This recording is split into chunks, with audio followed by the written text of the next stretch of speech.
mean to cut the table talk short if you were Yeah, still I think so. planning. Did we actually go to sleep last night? So you were about to, Oh, which the first thing I was going to ask is, are there any last second things that you would like to do? But I can do my recap first. Um, I did my cat thing, so I'm good. your cat thing. Oh, well, you haven't fed him, but you did put the, you have Yeah, pre-stuffed the boar. and I went sneaking around at night for the kit as a cat, so I just kind of Oh, chalked yes, that up that as that cat thing. I thought you were talking about the big cat that you were planning a treat for. Um, yes.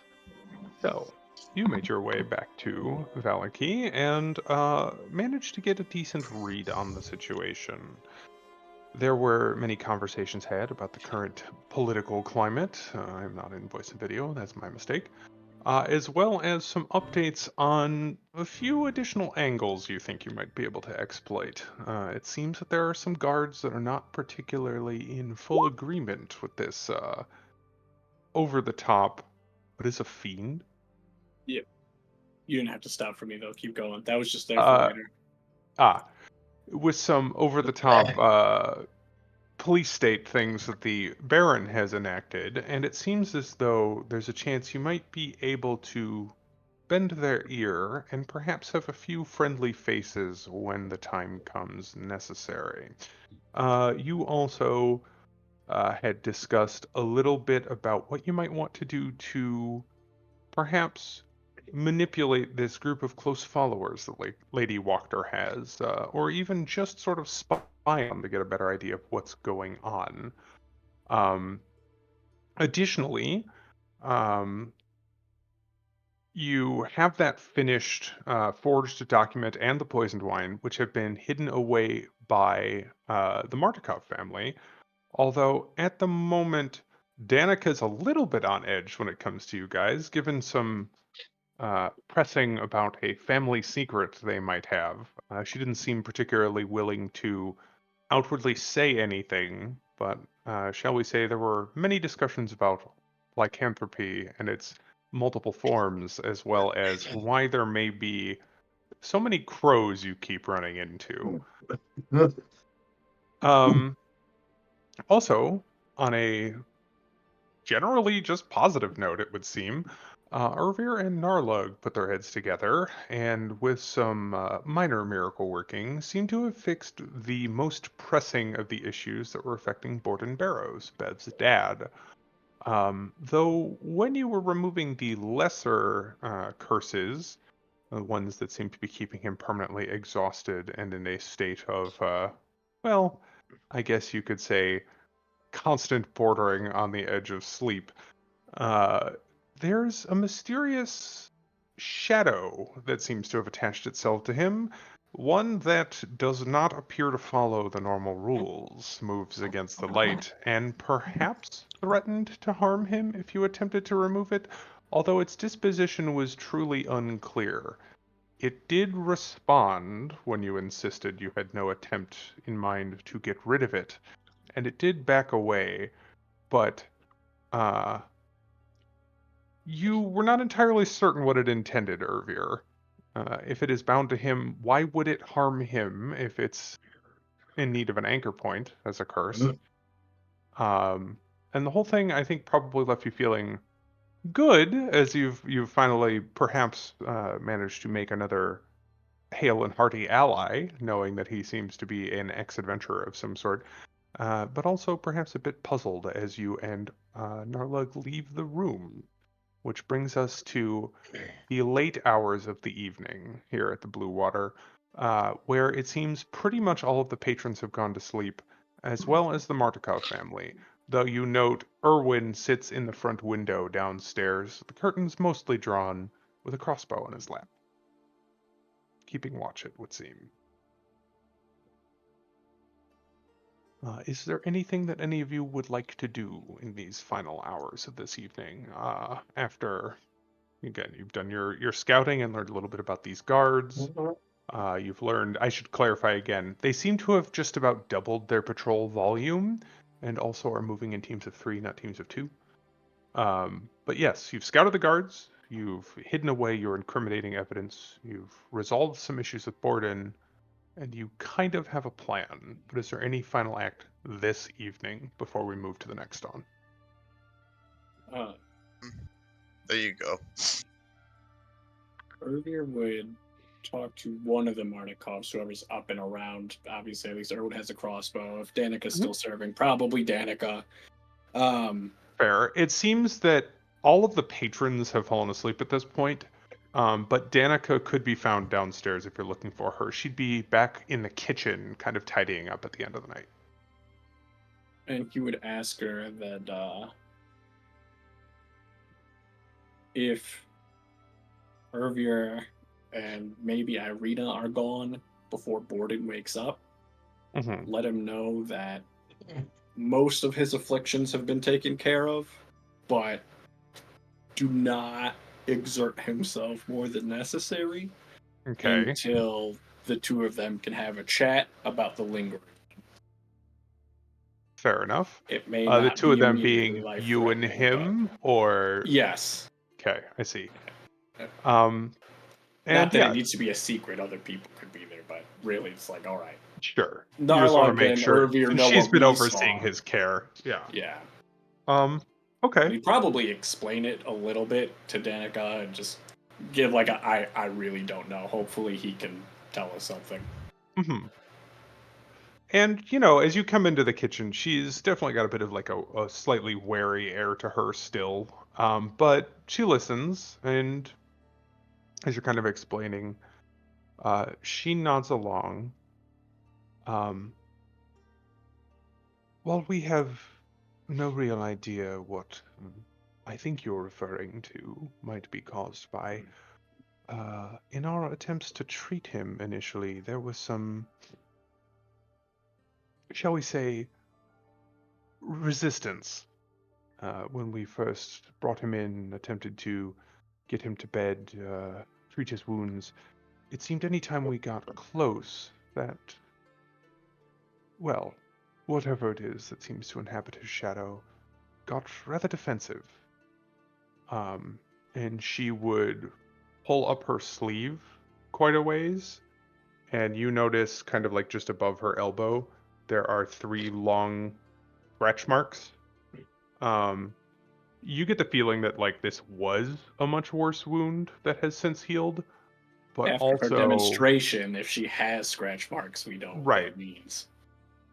yes, and that they were deep, and also one would assume if your suspicions are correct, she heals rather fast. So the fact that there is still an injury there, probably Yeah. days later, is concerning.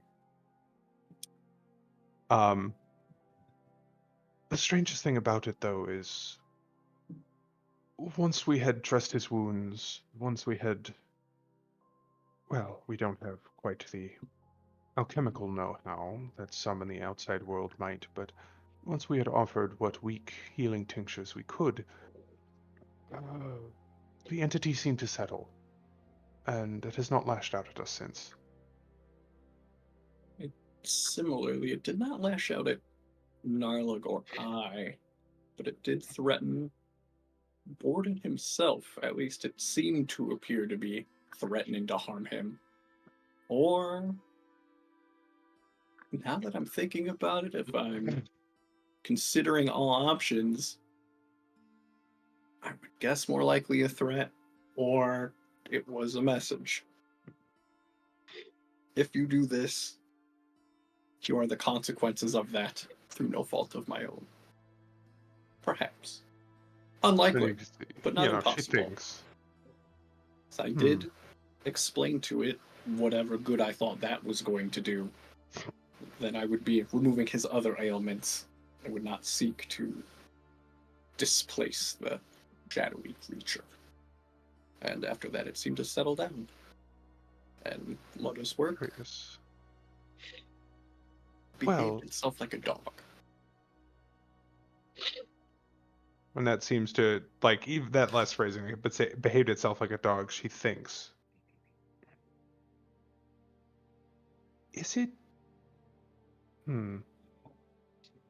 I will admit that my magical knowledge is minimal, but is it possible that rather than an ailment, it's bonded to him in some way.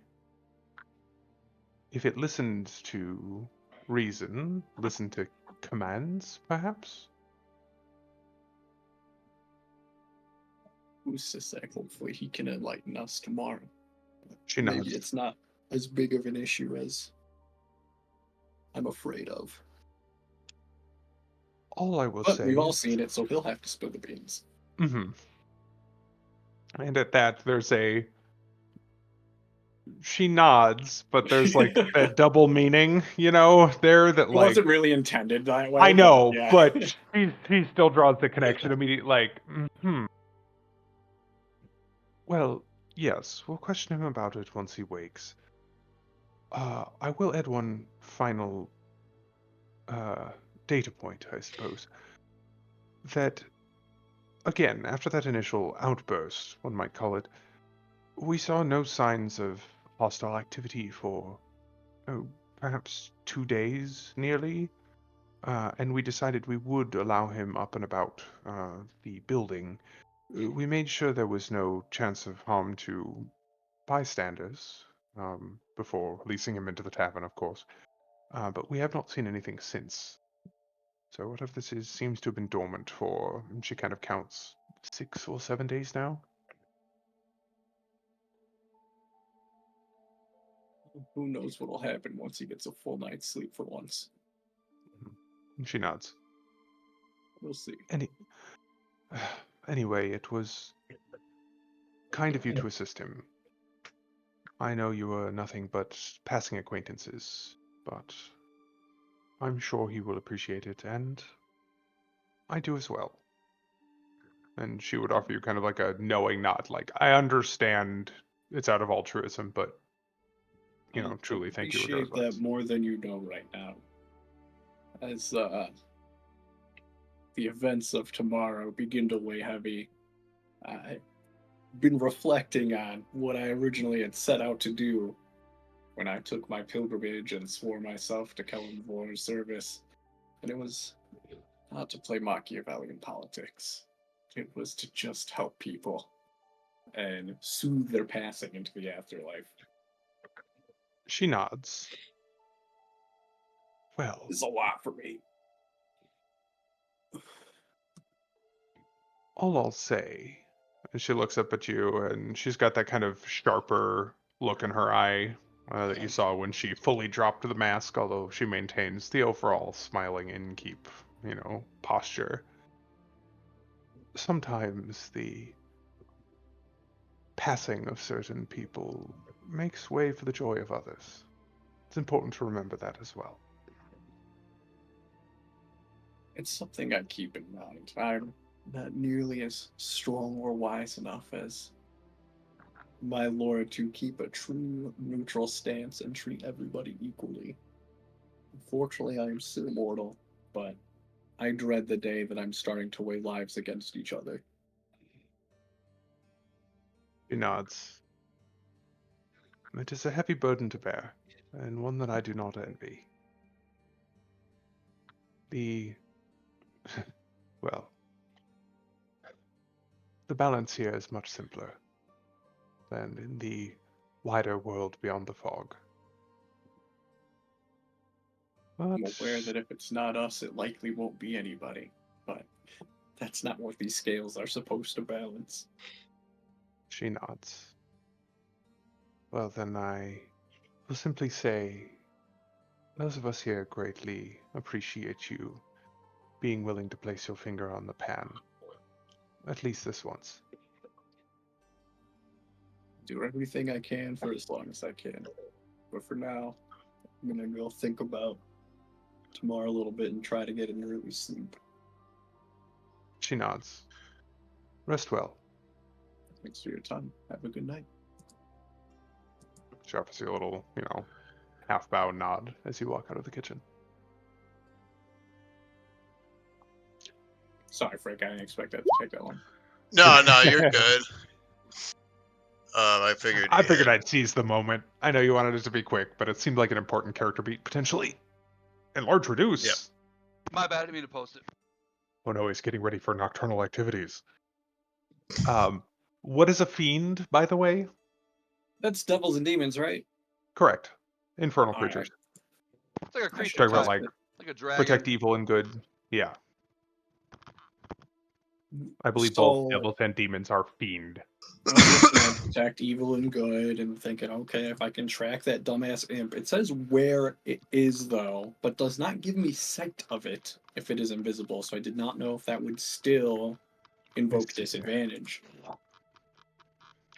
It would, but it would also allow you to target the square that it's in. And I will also point out that in 5e, attacking an invisible creature, as long as you know the square, is not as punishing as you'd think. It's just disadvantage.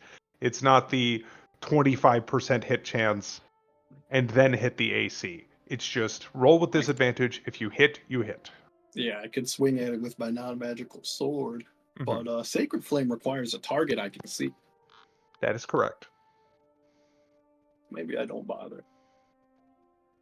Well, Whatever you works could for swing you. at it, and so could your spiritual weapon, which makes Yeah, attack the rolls. spiritual weapon, absolutely. We can come up with more creative ways than me taking that spell slot. Fair enough. Frank. Sorry, Okay, I stepped on your toes again. that's okay. So for last session though, when my tip of my dagger got fucked up, right? So like, Oh, yeah. so Go ahead. if I were to run it across um my hand itself though, would it cut it?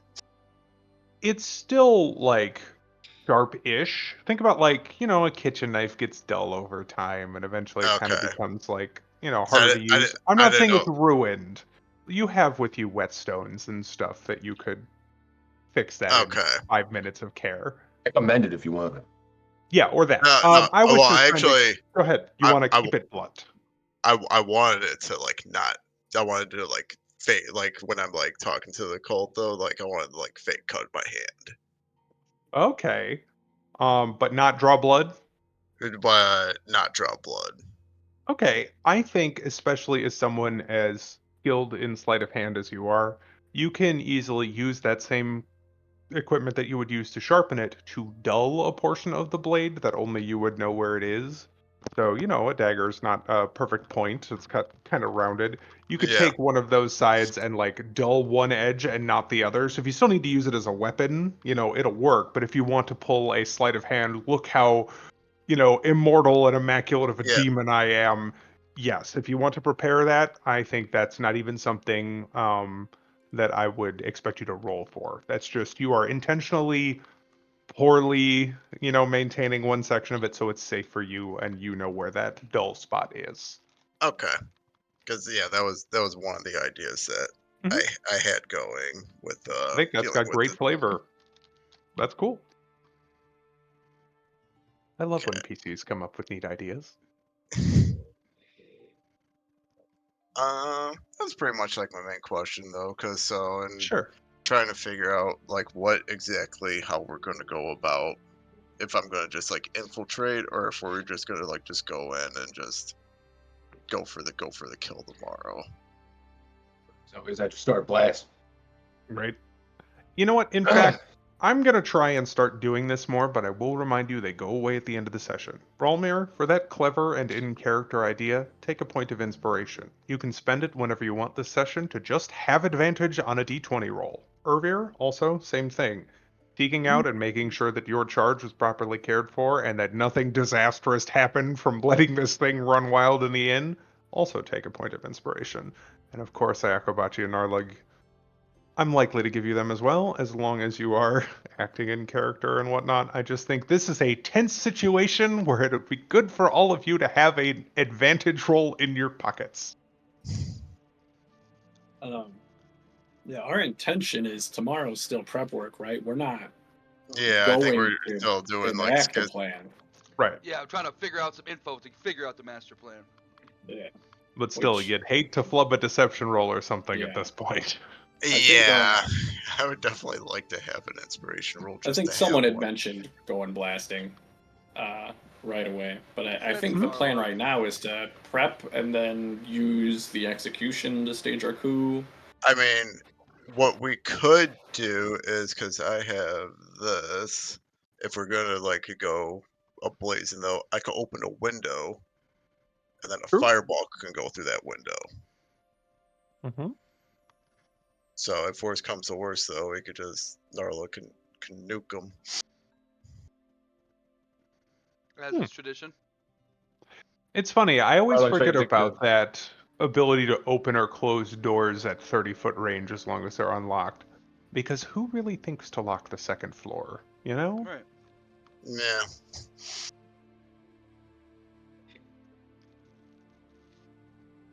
Neat. But yes, if you all bed Oh. down for the night, or is there more you'd like to do?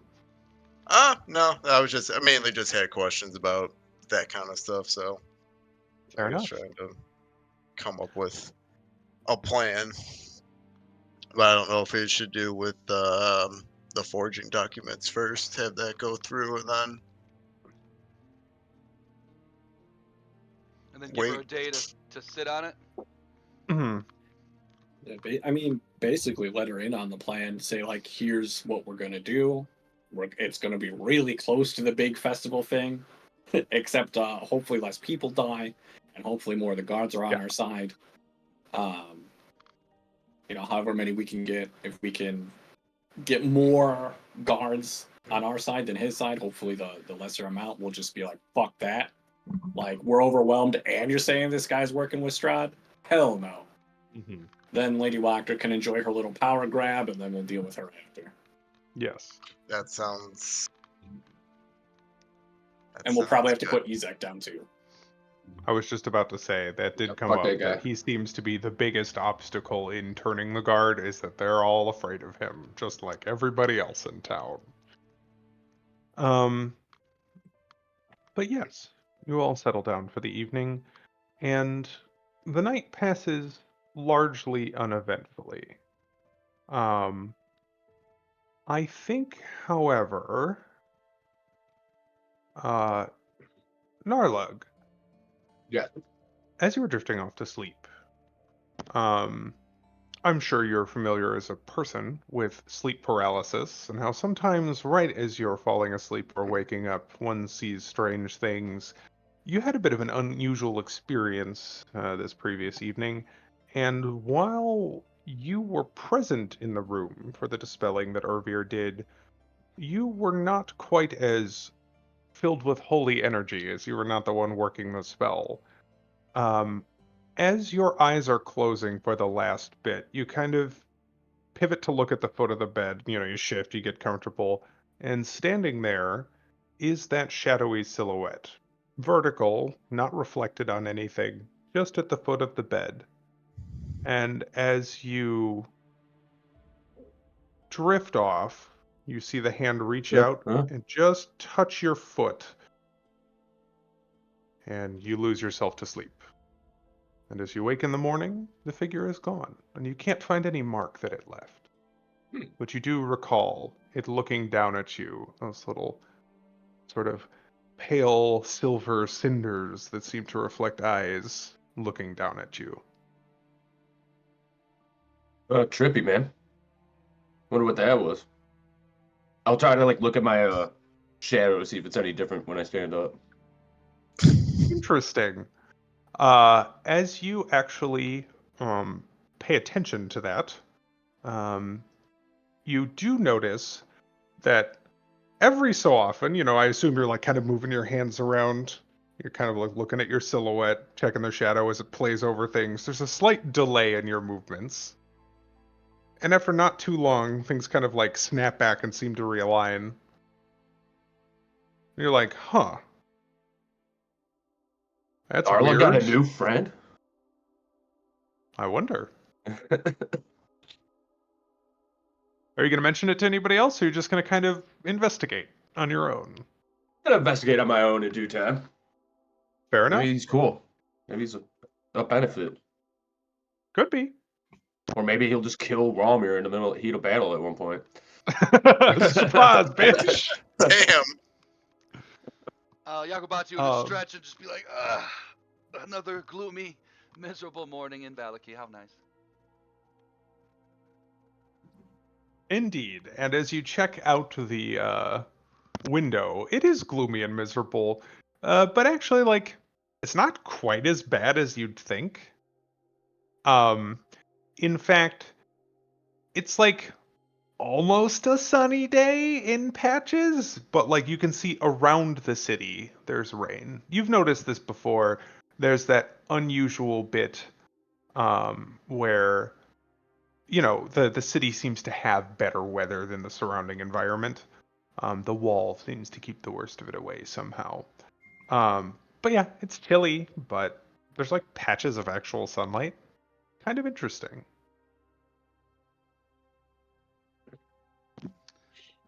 Well, Narlog, after breakfast, I'm ready to go and see Blinksy after a quick errand Mhm. and pick up hopefully our goods. Yeah, that man owes me a doll. Indeed. Speaking of breakfast, Narlug, as you're going through your spell book, presumably eating porridge with one hand and flipping through the pages, memorizing your spells for the Get some day, reading on. Yep. you notice something different. There's an odd page tucked in where your lower level spells in, under that second level. And it's got kind of what looks almost like an ink spill across it. But as you look at it, you see runes, and you have learned the darkness spell. Oh. Nifty. Again, to anybody else who looks at it, it just looks like you spilled a pot of ink across the Right. page. But But to I'd be like, you, Oh, that's you see the Narlock. magical writing in it. Now Narla can like blind people and shit. Keep in mind, I will just point out, magical darkness does block dark vision. Just so you know, before you accidentally screw yourself with it. I was actually going to ask about that. Yes, it is a second class that, like certain things, fiends, for example, often can see in magical darkness, but regular dark vision does not pierce darkness. And I believe it also stops magical light. They cancel each other out. So you can cast daylight to break darkness, you can cast darkness to break daylight. They're diametrically opposed, like kind of an inherent dispel Yeah. magic. That makes Like if sense. I cast light on an object, though, like it just is consumed by the darkness. Like it Mhm. does not glow any space within darkness. Correct. And if you cast It's- daylight on the darkness, it would get rid Yeah. of darkness because it's a level 3 Yes. Yeah, Mhm. faces in essence. Pretty much. That's actually a good descriptor. But yeah, you're kind of like, that's interesting. And you suddenly That understand page. the way this spell works. Or like, you know, Narla's having an intriguing morning. but yeah. So Akabachi, I love your idea. You guys want to head over to Blinksy? Seems like he opens fairly early. Right after, come with me, Narlog. I want to Yep. come see. I'm gonna go grab our little tiny hog and see how he's doing. Tiny hog. Narla will Yeah. fall around excited for his new toy. There is a, one of the stalls out in like the stable area has been closed off, and you can see they like packed a number of like grain sacks on the outside where there's only a little bit of a gap, but they wanted to make sure it couldn't like squeeze under. And sure enough, out there in the straw with, as promised, a little trough that had been filled with food as well as the meat that you'd brought. Seems to have been mostly eaten, is your little wild boar. Um, and as you kind of like peek over it, it looks up at you, and like you can see there's concern on its face, but also like it slept in a warm, dry spot and was given free slop, so it's like kind of wary, but not immediately panicking and bolting to the back of the enclosure or anything. I'll speak to it with my ability to make gestures to animals, and I'll say, Sure. "How was your slop, pray?" So I was just thinking, I was like, is Sylvan like passive? Do you just always know what animals Yes. are saying? I was like, this is so fucked. And it's less. You can it's more my communicate subclass, simple ideas, yeah. yes. But I don't think you can have like a philosophical discussion with any random squirrel that walks by. That's what speak with animals is with. Or does your subclass have an actual thing that just says straight up you can communicate with them? If you can link it, I'll find it. Hold on. You have to remember though, animals do tend to have an int of like 2. Right. Converse with beasts in many Oh, okay. You learn Sylvan. Beasts can understand you, and you gain the ability to decipher their noises and motions. Okay. So like it says, yeah, most of them lack the intelligence to convey or understand sophisticated concepts, but it it squeaks and squeals and grunts and kind of nods and snuffles at you, and you get um let's see. So, like the word for food or sustenance um and special, like the food was unusually good. Um and it kind of looks around and it says it was dry and warm, and it looks up at you at the word pray and says, safe? Well, we'll see. Destiny will decide. And And I think destiny is a little bit complicated for it, but it kind of like looks at you and is like, can't quite decide.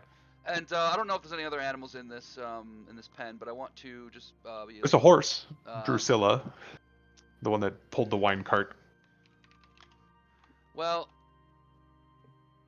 it'd be more comedic if there were more hogs. But I'll just say, come, Suscruffa. It is time to meet your destiny, and I'll just scoop them up and Okay. start taking them with Narlug to the cart with the I- Before or you the leave, lion Rivia will tiger, warn you whatever to it is. maybe bring Rictavia with you. That'll be okay. Isn't it like locked up and shit? Yeah, I think I'll be all right. It's a small hog, right? yeah, I think I it's could just fit it we're through the talking like bars. piglet. Yeah, you could Yeah. just like kind of tuck it I under an didn't arm know if like it a was like football. locked and there was There, a way to even open it. it is locked, but there is like a slot that he's been. Think like Like a prison tray slot. Yes, that's a perfect descriptor that he's been using to like throw food and water in there for Gotcha. it. And that's what Ayakabachi actually opened up to take a peek last time. He didn't like Oh, I open the remember. door or Yeah. anything. He like opened up that little hatch and was able to kind of look in. And yes, would you call him Sir Scruffles? No, I called him a Suscrofa. Oh, Suscrofa, I see. And more Latin, I assume. Yes. But yeah, as you kind of like scoop it up, it doesn't really have the ability to like overpower you or anything, but it kind of like squirms for a moment and then realizes like you've grabbed it underneath and between the legs. It has absolutely nothing to gain purchase on, and it just kind of like gives up and goes vaguely limp. I'll walk over to the circus like cage, and I'll just approach the be like, Apex Predator, are you awake? And again, speaking to the intelligence of things, this is a smart one. It Yeah. is an apex predator. It's a more advanced creature. And from inside, you hear the heavy weight shift around. The carriage rocks slightly. This thing is hundreds of pounds, after all. And there's that low rumble. And again, it speaks, kind of in a slow, sort of deliberate manner. I am awake. Have you come to free me?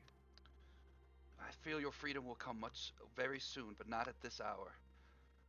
I have come from the hunt. I wish you could have been there. It was glorious. But I feel you deserve something. I know this is beneath you, Apex, but you deserve something alive. So I wanted to bring you something. And I'll open up the hatch and I'll put my hands through with the boar. And as I'm about to let it go, I'm gonna cast enlarge on it, so it's a medium-sized boar, so he can eat it. Oh. Okay. That's clever. Just let it go, And it for drops that, down. It starts yeah. just wailing. I was gonna say, yes. The pig immediately is much larger, and suddenly, the carriage shifts again as this pig goes from being like 25 pounds to being like 125 pounds. Take your point of inspiration, though, both for closing the loop on that promise and for a very clever way to make your meal more impactful there. And I'll let him know that we'll definitely need his help soon. So it's Yes. the hunt will come soon, just not right now. And I yes, go and cast reduce on the fucking lion. Make it even it's even bigger. Are you actually doing that? That's fucking Probably could. hilarious. Yep. Wreck it. You Go ahead, do it, touch man. Do you? Okay. Now So 30 suddenly we go from like the biggest mismatch in predator and prey size to like a fairly even. And you know what, Narlug, take yours as well. That's fucking funny. I didn't even realize you had the spell. I didn't read your full list. As you can see a moment, like, as the hog gets bigger, the panther backs up a step and he shrinks. And there's a moment they kind of like lock eyes with each other. And remember, this is a panther wearing half plate. This is not just any panther. Um, and there's like a moment, and you can hear the boar going, basically the animal equivalent of fuck, fuck, fuck, fuck, fuck, as the panther goes, ah, a hunt, and a worthy one at that. Thank you, stranger. And there's just immediate ripping and tearing noises as they start to, go at each other. And of course, Panther in half plate wins this one. But it does take a round or two or three as they tear at each other. And I'll sooner look or at later, you Narlog can as hear satisfied crunching and tearing. I'll look at Narlog after we watch the brutal takedown, and I'll be like, I guess Destiny decided he was not safe. Let's go to Blakesey's. Destiny is a cruel mistress. R.I.P. Piggy. Oh, that's fucking funny. Oh my god. Okay.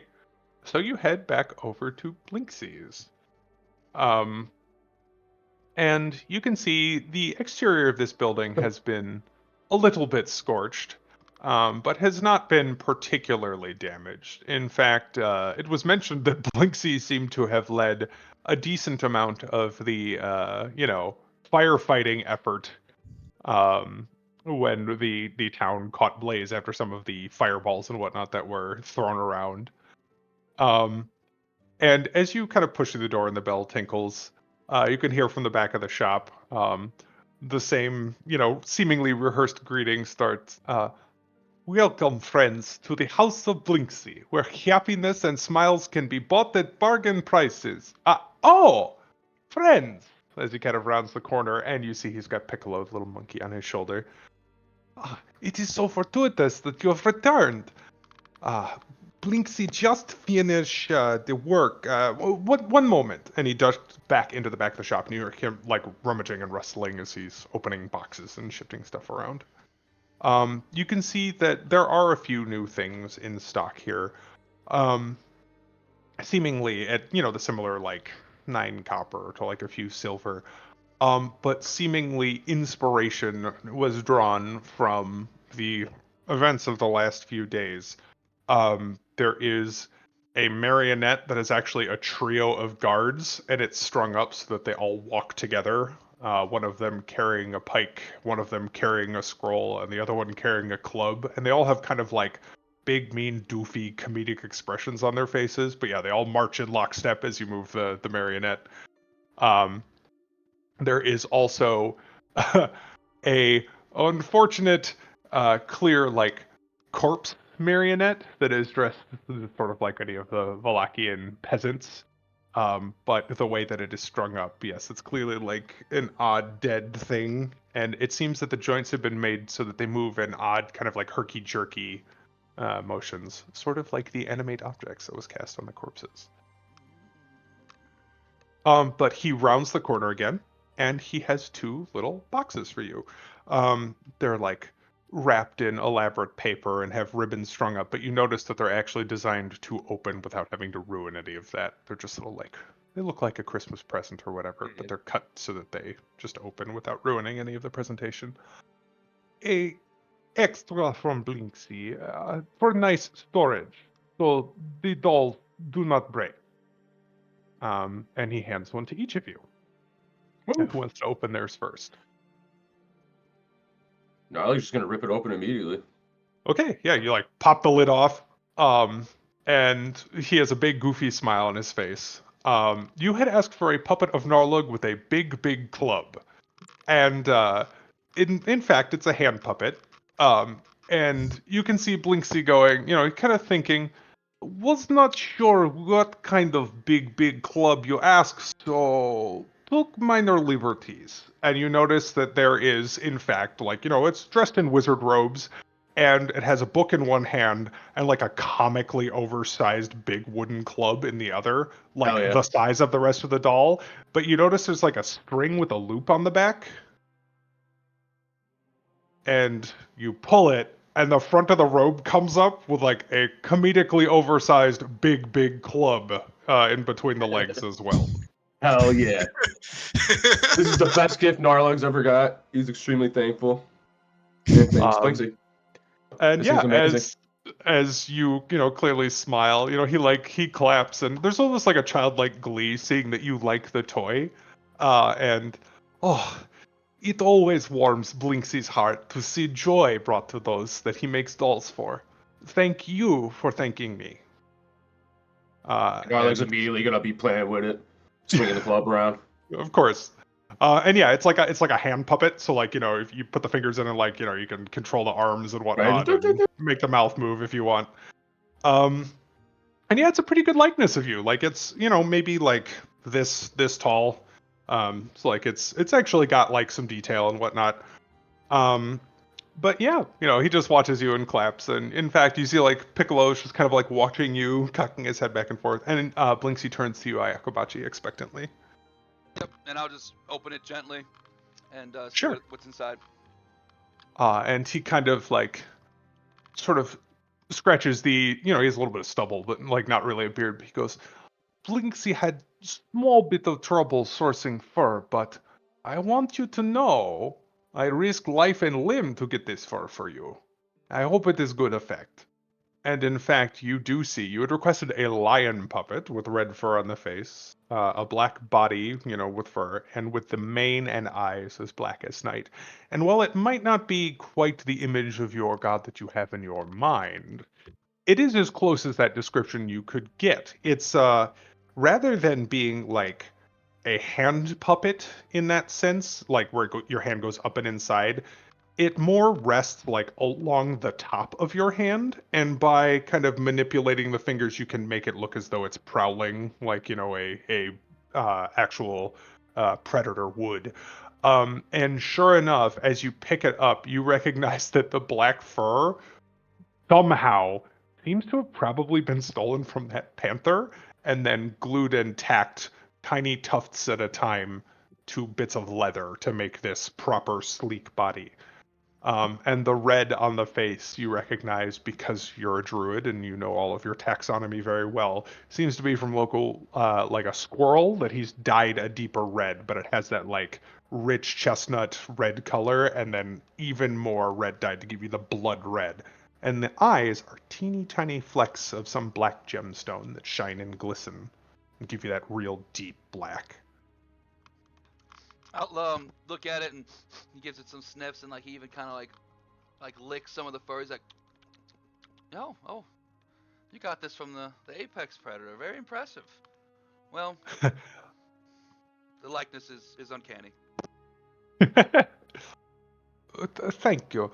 Again, Blinksy is so happy that you like it. It was, as I say, risky, but well worth, especially for such a smile.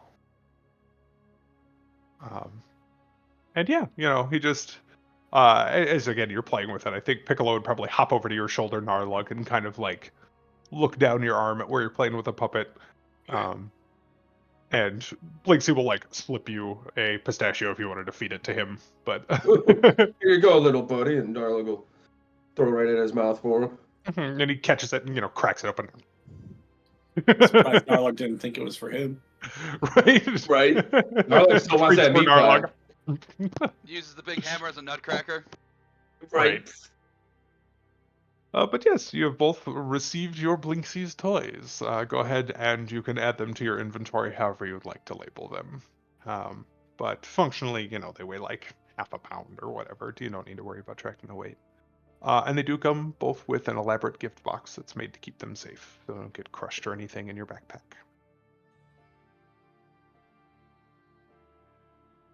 But yeah, he sort of just thanks you again and, offers to show you around. But unless you're lingering and shopping, he will just, Blinksy will say, I hope you're safe on your travels. And please do come back if there is ever any business that we can do.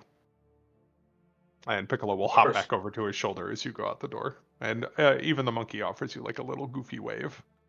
He is a trained circus monkey after all. Yeah, I think after that, Narlug, I don't know where you'd want to head to. We could always see what Irvir and Ralmir are up to while we figure that out. Yeah, go link up with the squad. Yeah. I figured Irvir and maybe Irina would head to the church. Sure. So they'll probably be gone before we get back. And that's also assuming Borden's still asleep. Yeah, he like I assume you guys are up like early, Yeah, and I kind people of are assumed kind that of stirring, yeah. but like light of dawn curfew is over. yes, and that Because was how it Irvir was will want to described, go from do his dusk till prayers dawn. and stuff. Yeah.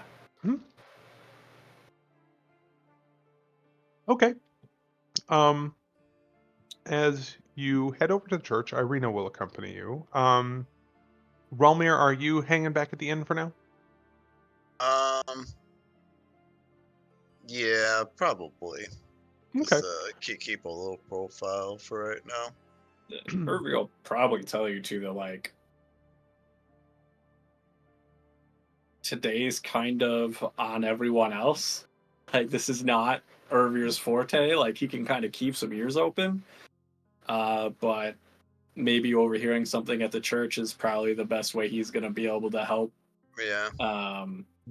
It's like no, if someone needs him, come get him. But otherwise, yeah, he'll hang out there, do some prayers, tend to anyone that's Either that, worried and nervous. if I could just either that, or maybe just like roam around since curfew's done, though. See how things are, though. Just try to don't Sure. put my nose where it don't belong. Just kind of do some passive Yeah. walk-in shop information gathering. Yeah. Fair enough. Just all right. like listen out for if I hear anything significant from people just gossiping. That sounds good. Why don't you make me 2 investigation checks, and we will come back to you after we handle Irvir's little scene here. So Irvir, you and Irina walk to the church. She's And got you her can sword, see, right? yes, she carries a sword on her hip, and even in town, she is wearing like at least the breastplate of her half plate, though she's not wearing like the pauldrons and gauntlets and everything. I don't have full like spare linens, I guess, but I find like maybe some scrap leather or something around the blue water to blunt blades. Ah, interesting. You're asking about a way to deal subdual damage instead of lethal damage with a sword? Basically, he's gonna ask Irina to spar, to sword train. Like, not anything Oh, I want to roll against, but like, hey, we've got downtime. After Irvir's sure. crate, the last time he drew his sword, he's like, maybe I should do that more often. Maybe I should practice with this. And, it can't hurt to give Irina more practice too. So Sure. I like that.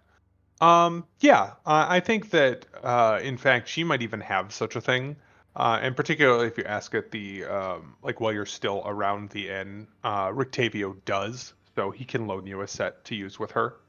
yeah, if he Um, had sparring blades, great. But I figure mhm. the actual heft of the weapons would be more important. No, it's like actually think kind of like a sheath that is built to go Yeah, around the blade. It's a wooden cover that yeah, adds a little bit of weight, but then wrapped in a layer of leather and padding so that you can use like a grip that is familiar to you, your actual sword. And it kind of like slots over it and then locks around the actual crossguard so that it won't fly off when you swing it.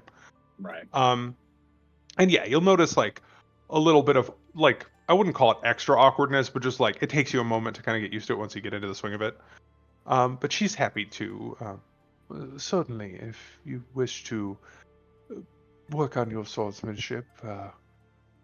Well, especially since I have been feeling a bit better of late. It would be good for me to practice as well. She offers you a little smile. I'm sure we can Um, both use it once we have time after visiting with the father and Milivoy and of whatever else course. needs tending to over there. hmm And it We'll was use some of mentioned our that, free time today. isn't that nice to have for a change? Yeah. It was mentioned Why? that Wow, like Milivoy everyone is, else gets to do stuff. right, maybe in need of a proper talking to so he doesn't do anything Yes. rash. I believe I can't remember if it was a guard or Rictavio or Irwin or someone had mentioned that Milivoy was Irwin did. maybe acting up a little bit, Mhm. like might start a rebellion. Yeah. But as you two make your way through town, like you can see Irina is kind of, keeping an eye on the people. She knows a few folks here, even though she seems to be most attached to Danica. Like there have been certainly folks that come up in the street and like at least say hi and whatnot. Um, and she catches the eyes of a few, and there's some sort of waves and what seem to be forced smiles. But she just shakes her head as you're kind of halfway there, and it's just like, oh, you know, I'm growing more and more accepting of this plan as we go. I'll admit initially it seemed a little bit bloodthirsty, but these people don't deserve this. I'm And really hoping to keep it to a minimum, and I'm hoping with all of my heart that we can convince everybody to simply imprison the Burgermaster. He will say, especially under his breath. mm-hmm. Um, but I'm aware that's unlikely, so I will instead reassert my efforts into making sure the more innocent family is spared. Mm-hmm. She nods. He and his son are similarly, casting around to make sure nobody's listening and lowering her voice. Well, problematic. But the rest of them may very well just be caught up in all of this. Certainly not as easy to condemn as the actions of Lady Wachter. I still believe he's perhaps caught up in being a sycophant, and that once at least his heart was in the right place. If it can be bloodless, well, may the Morning Lord make it so. Um, May and he yeah, guide us both. I believe that once upon a time he likely had much better intentions, but the crushing darkness of this land will certainly drive even the most stalwart man to that at some point. if only it didn't draw out the worst in all of us. Um, yeah, and she kind of lapses into, though it's a dour topic, a fairly easy silence. You two have been getting along well, and she finally trusts you guys. If all But goes according to plan, hopefully we'll visit Ismark soon. right, um, and it would be lovely to see home. Um, I do hope that, well, lovable idiot has not gotten into any messes while we've been gone. But yeah, I'm you certain would. it can't have been worse than us. And I think that would be, a genuine laugh would be the reaction. But yeah, you would approach a church, and as is typical early in the morning, there are services that are still kind of in progress. But you would catch Milivoy alone outside, and he's just. Well, you've often seen him tending the garden and whatnot. He seemed pretty diligent. Like at the moment, he's just kind of sat against the side of the building, like top of his head pressed against it, just staring up into the sky. And his shovel's like jammed into the ground next to him. But yeah, he's got like a pipe lit and is just occasionally like bringing it up, taking a drag, and then just blowing like a long, lazy puff of smoke. Um, and as you walk up, his head kind of snaps forward and, um, oh, um, welcome back. We weren't certain if you'd, uh, well, have the time to stop by. Uh, You here know me, I for, make the time. and he smiles. Indeed, uh, you've certainly, well, been given a lot of it. And it seems like, could be taken sarcastically, but there's a genuine smile to it. Were you here to catch the end of services, or? Not particularly. Church is kind of more home than anywhere else, I suppose. Of course, the end of service would be lovely, I'm sure. I have my own little personal sermon to give to mostly myself, but anyone else that wants to listen or participate. But I figured more importantly, check in on everyone, see how everyone's doing, check in on you, Father Lucian. Yeah, and he'd kind of like look around and, well, there's no furniture, but pull up a chair. He says, kind of sarcastically. I was going to approach that way already, and yeah, he'll Ah, just like like remove his shield a little bit and lean against the wall and just let himself slide down with the chain going thud. scrape, bump.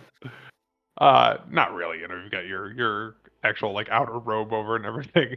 Yeah, I think he'd get kind of a chuckle out of that. And Irina would do the closest thing you've seen to her kind of flop down anywhere. She just goes from like, how you can go from standing to cross-legged if you sit down just right. yeah. Just kind of like flops a short way away and like leans against a nearby tree. Um, and a sermon to give, you say?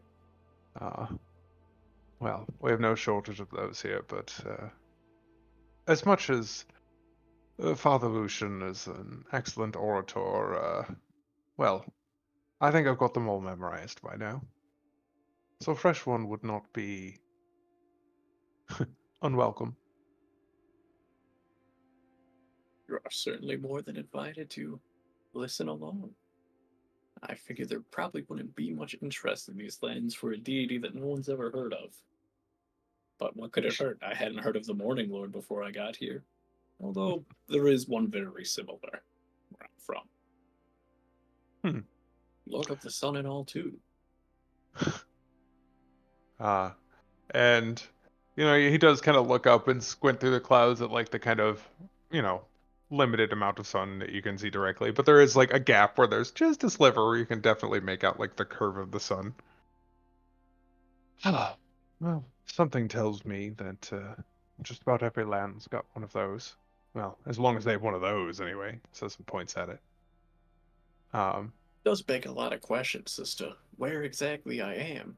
I think I know, but I don't really know how portfolios work. When it comes to maybe shared sons, deities are very complex, young Milvoy, and I cannot comprehend or begin to comprehend how all of it really, really works when you get down to the nitty gritty details. But all good. Yes, the go ahead. deity I do worship was once mortal. He figured it out. I didn't know that could happen. I I don't figured all think of he them did were either. born wherever and, destined to lord over all of us for time immemorial. Hmm. It got complicated for a long time, but that's a history lesson for another age in another location far from here.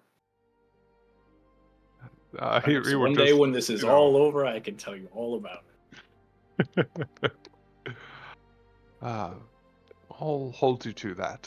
Both eventually talking about it and the later part. And he smiles and kind of chuckles a little bit.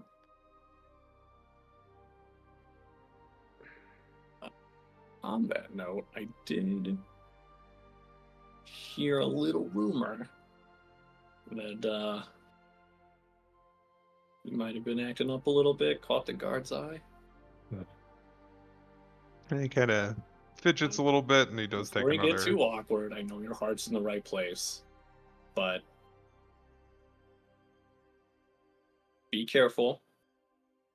If there's something you want to tell me you were planning or involved in, I would love the details because some of us are already working on plans to make things better. And I would like them to not conflict. So, mostly, I'd like you to stand down and just trust us. And maybe pray a little bit that our plan works out too. But also, don't tell Father Lucian. And that gets a bit of a quirked eyebrow from him. Um, well, the not telling Father Lucian part. That I can certainly do. And, well, he sighs. Yeah, all right. I don't particularly love the way I've seen people be treated recently, and, well, what really got me worked up is the kids were playing night before last, and this whole thing's been making me angry ever since the Baron locked us all down nice and tight. I used to go for nighttime walks. Used to uh, do a decent amount of my work at night, even. But When the sun's down, it's much cooler. hmm, he Makes nods. sense. This time of year, I suppose it's not much different. But anyway, Fair was enough. having trouble getting all the kids in, rounding them up. You know, they're young, they don't understand. And, well, two of them were lagging behind. And not, well, 30 feet, 40 feet from the front gates. Guards came across, two of the boys, and, well, rather than shooing him in, like a good adult ought to, you know, kids is practically feral, uh, gotta treat him with a careful hand. But the guards literally picked him up, back of their shirts, and threw him into the churchyard. Scuffed their knees, one of them chipped a tooth, and, well, the crying, you know how that is. I saw red, and, well, I didn't end up throwing any punches, but I certainly wanted to. And worse, he says, looking over at the shovel next to him. And yeah, alright, maybe I've been talking to a few that seem nicer than others. The one guard at the western gate, he always makes a point to stop by, and he's at most services too. It's the Says one who hi. gave me a heads up. He was looking Uh, out for you. might have been. Mickle, he says. You didn't get his name, but Yeah, that I gives didn't you a really have the name. time. Hmm. He works at the West Gate. Honestly, the other one's an asshole, so we're probably talking about the same person. Um, anyway, I did I did talk to him, and sure, maybe I got a few big ideas in my head. There's a couple that, well, seem to share the sentiment. They go through the motions, but I couldn't possibly see him roughing the kids up, and no old ladies either. You know, he does his job, but not with any more malice than you need. And I can see it in him, you know, as there's a sadness in his eyes, and it's one that I recognize. But anyway, That was uh, one of the ones that, well, technically not able to say is even the moniker anymore, but he who shall not be named. Nikolai, you said? Not Nikolai. Mickle Mikkel. is Mikkel. the, yeah, Mikhail? M-I-K-K, no, Oh, M-I-K-K-E-L. damn. They said, fuck Romania, we're done. Mhm. Um, Well, it could be a short for Mikhail, but they call him yeah, Mickle. he was one of the ones that stood steadfast with us. So he's one of the good ones, to be sure. Hmm. Huh. I Do you didn't know that have about him. names of the others that seemed amenable? Because we may have stumbled upon one of our avenues. Um, I, yeah, of course you're not going to get them into any trouble. Well, not No. any they wouldn't sign up for. And he'd Oh, give you a certainly. list. I mean, I don't have You eight don't names, have to but give me an there are eight or NPC list. 10 that seem to be, you know, reasonably friendly. And he kind of points out where they are. There's and this part, like you might here, I can just type it out too so you can copy it, but uh,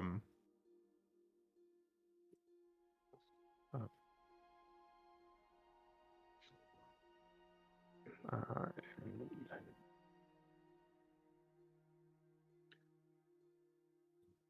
uh,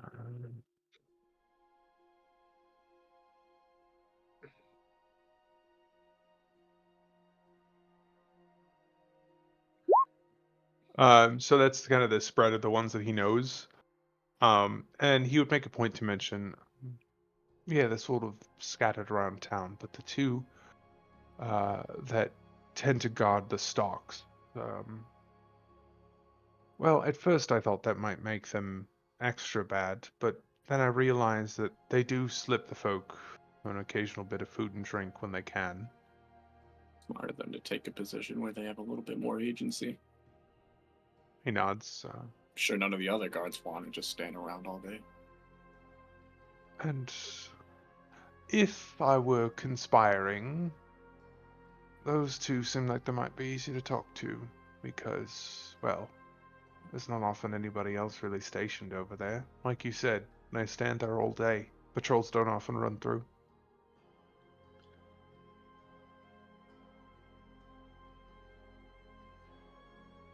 Take that into consideration. I appreciate the candor, but for now, you should probably keep your head down and try to play nice, just in case things don't go quite as planned. He nods. But look, I know you've done a lot for me, but I do have a favor to ask. If you need another set of hands, what was that sound? Maybe it was. Robot somewhere? It sounded like the jumping cockroach. You know what I'm talking about? Sound like a transformer. Yeah, it did sound a little bit like a transformer. Um, look, I'm not a kid anymore, and sure, I can't go charging into a sword fight like you can, but if you need help, you need anybody to be your eyes or your ears, I'm tired of sitting here and turning over dirt, you know? I can't always be here, so this is one of the bigger congregating places in the town. So if you hear something that you think might interest me, let me know. But I would be very, very upset if something were to happen to you. This is, you may not be a kid anymore, but it's still the responsibility of some of the older adults to watch out for you and all those younger. Just, you may think you have things in hand sometimes, but I've been here a week. And I've definitely seen things get away from me a lot faster than I would have realized or expected. And trust me, I know I was your age before too. I used to think, oh, I've got it all under control. And then a Doom guy would very sternly remind me that I absolutely did not. And there was nothing I could do about that. He use sighs the and his bathroom real quick. shoulders. Yeah, go for it. He sighs and his shoulders do slump a little bit, but he nods. Fine. But, like I said, I can't always be here, and I think this is probably one of the best locations to hear rumors and gossip, and if that gets fed to me and Irina, and we can make sure it gets back to the rest of our group. That does do a lot more than you'd think. You're right. And And you're the only one in tune with this town to know how to filter what's meaningful enough. We're outsiders, we would never guess. I'll keep my ears open then. I'd You're appreciate right. that. The people do talk. And, well, they're used to treating me like part of the scenery anyway. Easy to listen in. One of the perks of the job, I suppose. If I can think of anything else, I'll ask. But for now, I think that is the safest and yet also most effective way to help right now. Well, I will do my best. I know Thank you you will. for trusting me with that much at least. Of course. And yeah, around then, I think services would kind of be wrapping up, and people do start to kind of filter out. And as the doors open, he kind of hops up and hastily tamps out the pipe and kind of tucks it in a pocket. And we'll pick up the shovel and go back to like his usual sort of groundskeeper abilities with a little, you know, Yeah. wave and a nod. So this doesn't become a church Yeah, RP session, I assume, unless I was just about Firelution to has yada yada it something as like well. important to say. Otherwise, No. just pretty standard greetings and everything. Mhm. Irvi will go do his stuff, buy any internments or graves or Mhm. whatever. And I guess Milvoy will maybe be there. Maybe Firelution and Irina want to come hang out too if they're bored. I don't know. She's Sure. probably playing with kids or whatever. And then with Yeah. whatever And free that's kind of time. what it is you guys, you take the time that you've got to kind of help out. And sure, the kids always need minded and they do seem to like her. Um, Father Lucian tells you what you're expecting. The people are even more gloomy than they have been, but um, he's not disappointed in the fact that many of them are choosing to spend their nights at the church. Um, it's at least giving them sort of a sense of community. Yeah. Um, but Irvi yeah, will not tell him the plans even a little bit, mhm, but he will say that we're going to do what we can. sure. And I think he would just tell you We both he know doesn't that want that's to where know. it stops. Yes. Um, He but doesn't yeah, want to know, and Irvi does not want him to know. exactly. Give him that But plausible deniability. sure. But yeah, he and the children are thankful for the extra help and the extra entertainment, and you and Irina would find some time to spar, Yeah, I which the figured that's kids just like would, Irvier is now on call, and that's what Irvier is doing until he is needed. pretty much. All right. Well, in that case, let's cut to Rolmir real quick. Um, Rolmir, you head out for a stroll. I would like to ask one clarifying question. Are you heading out for a stroll as Rolmir, or are you heading out for a stroll as... I'm just doing it as Realmir. I'm not doing disguise self yet. Okay. Um, in that case, when you first came to Valaki, people were a little bit wary of you. You're not from round these parts. Um, I'm red. yeah. However, a lot of people did see what happened when all of you fought to defend the town. Um, and you're getting less nervous looks. Maybe still like a few curious gazes, but like there's less people crossing to the other side of the street. And in fact, a few times throughout the day, people will come up and at least like kind of clap you on the shoulder and just be like, uh, thanks for standing up when we needed you. And, Yeah, it no, was I'll just a good give thing to do. give those people like just a nod and then just tap them on the shoulder back. Hmm.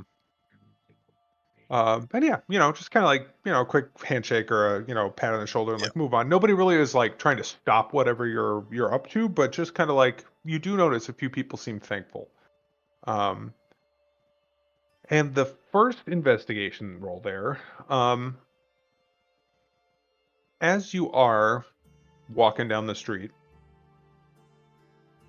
you notice there are a few people who are stopped, look fairly finely dressed. I wouldn't call them nobles, but these look like wealthier merchants or something. And they're outside of the front of a little bakery and seem to be talking about, some sort of deal. One of them hands a bag to the other, and the other hands a little couple handfuls, or a handful of coins back. But as you walk by, you catch out of the corner of your eye that the two of them kind of like watch you, like distinctly, locked onto you as you travel down. And I think kind of your sense of investigation here tells you like, you mime like stopping for a second and you kind of like go to fix a rock out of your shoe or something. You like pull the boot and you're so that you can make sure they're watching you. And you kind of catch like you turn and look at them slightly directly, and both of them like almost bow a little bit, and then immediately go back to what they were doing. And they part ways, and one of them wanders off, down the street, kind of. I guess I'm gesturing weirdly in relation to the map for you, but like to the east and then north, kind of heading up towards vaguely where the Walker residence is. Oh no, I'm sorry. Towards where the Baron's residence is. I said that backwards. Yes, like that. And strikes you as weird, right? They didn't like smile and wave. They offered you almost like a reverent bow. And I think with that good investigation, you immediately piece together these people have Lady Walker in their ear. Yeah. Maybe not literally right now, but these two, you recognize they have to be listening to her talk you up as some grand savior. So you identify this baker who goes back into her shop is probably part of her hangers on, and also this wealthier gentleman that heads off towards the north is probably also part of her clique, shall we say. Yeah. So I think that's the first investigation roll there. You catch two people that you're pretty sure are connected to her group. And the other roll is not as good, but still, as you wander east, you're heading, you stop, you grab like a little pastry or something for a copper piece. Don't worry about marking it off your sheet. I'm just kind of narrating. Um, Sadly, not a dream pie. You do spot as well, there are a pair of guards, and they're kind of like tucked way down an alley off what you would think of as a patrol route. And they're talking to each other like fairly aggressively. They almost seem like they're arguing, but they're doing it like in a low voice. You just hear like distinctly angry grumbling, but you can't make out what they're saying at just walking by. Do you want to try and sneak closer, or do you want to just note that there's dissent in the ranks in some way and move on? I want to see if this actually works.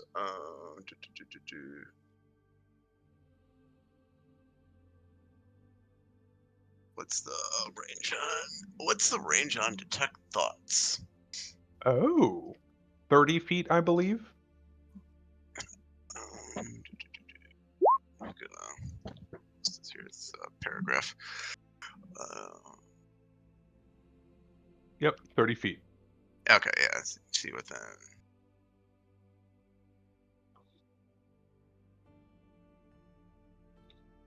I find it weird that that's not listed as a range. I guess because it's target self, so there is no range. Right. Uh, Just so I could. I'm not gonna try to go into like deep thoughts though. Just to kind of just get the. Okay, try and skim what they're thinking about. Yeah. Just kind of just a brief. I'm not trying to cause attention or anything like that in case it goes south. So. Sure. And are you flickering between the two, trying to piece both, or are you trying to focus on one? It'd probably be, since it's two people having a conversation, probably be best if I kind of just like, yeah, I can bounce in between You'd have to be the like two. 6 seconds on that guy, 6 seconds on the Yeah. other guy, but you have up to a minute, so you can kind of split between, and you'll get slightly less complete pictures of either one of them, but maybe a more complete picture of the conversation. Like overall, yeah, let's probably just do that. Okay. What you would catch, and I think this, especially if you are flickering between the two, and you just get snippets, right? And some of it comes to you as like pictures, some of it comes to you as words, but with the magic of the spell, it comes like to your brain as a coherent sequence. They are arguing about something that the Baron had them do. And one of them, as you focus on him, distinctly is getting like you sense feelings of like remorse and guilt, and the other one just has feelings of like distinct sadistic satisfaction. And what you piece together, and again, rather than giving you like full thoughts because you're flickering, what you get is that the two of them were tasked with bringing a young woman to the Baron's mansion, but not for the Baron. They were tasked with bringing her for Victor, and that's his his eldest son, but he's younger. He's like a early 20s, late teens. This is the one that broke Stella Walker. And the one that is happy that they did this, that feels like that sadism, lingered outside and listened to her screaming after they left her with him. And the other one hurried home. And again, there's snippets of like, I can't believe that monster asked us to do this. And the other one, thoughts of perhaps if I'm loyal enough, I'll get to do that myself. Okay. And then is there like a description I could pass along to the one that we would probably want to talk to? Sure. We were talking about the one that seems guilty about all Yeah, this. the one Mhm. that has remorse, because he would probably be willing to turn. Sure. He's shorter than the other guy by a fair bit and has like kind of goofy, like large mutton chops rather than the beard that a lot of the guards wear. It's like a full beard. He doesn't have the central goatee. He's just got these big, like goofy sideburns that go all the way down. And he has sort of unusually blonde hair for this region. Most people have black or dark hair, but he's got like light Blonde, yellow mutton chops and he's kind of slightly bl- short and portly. blonde hair and mutton chop is a pretty apt description, I would probably Mhm. say. So, Yeah. yeah, so I will pass that along to your rear, because if he's trying to go around and trying to find other people that Sure. other guards too, since you mentioned that. Urber will be hanging out at the church, but if you come to tell him that, he'll exchange the info with you too, so that you know about the Yeah. guards that Milivoy told him about. Okay, yeah, I'll just sort of swing by the church.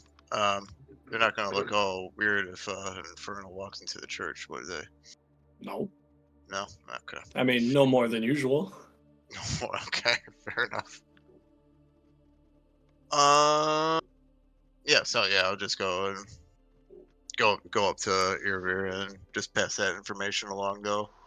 I'll also say something about one of the rich noble person Mhm. walking over to that area as well too. Yeah, that could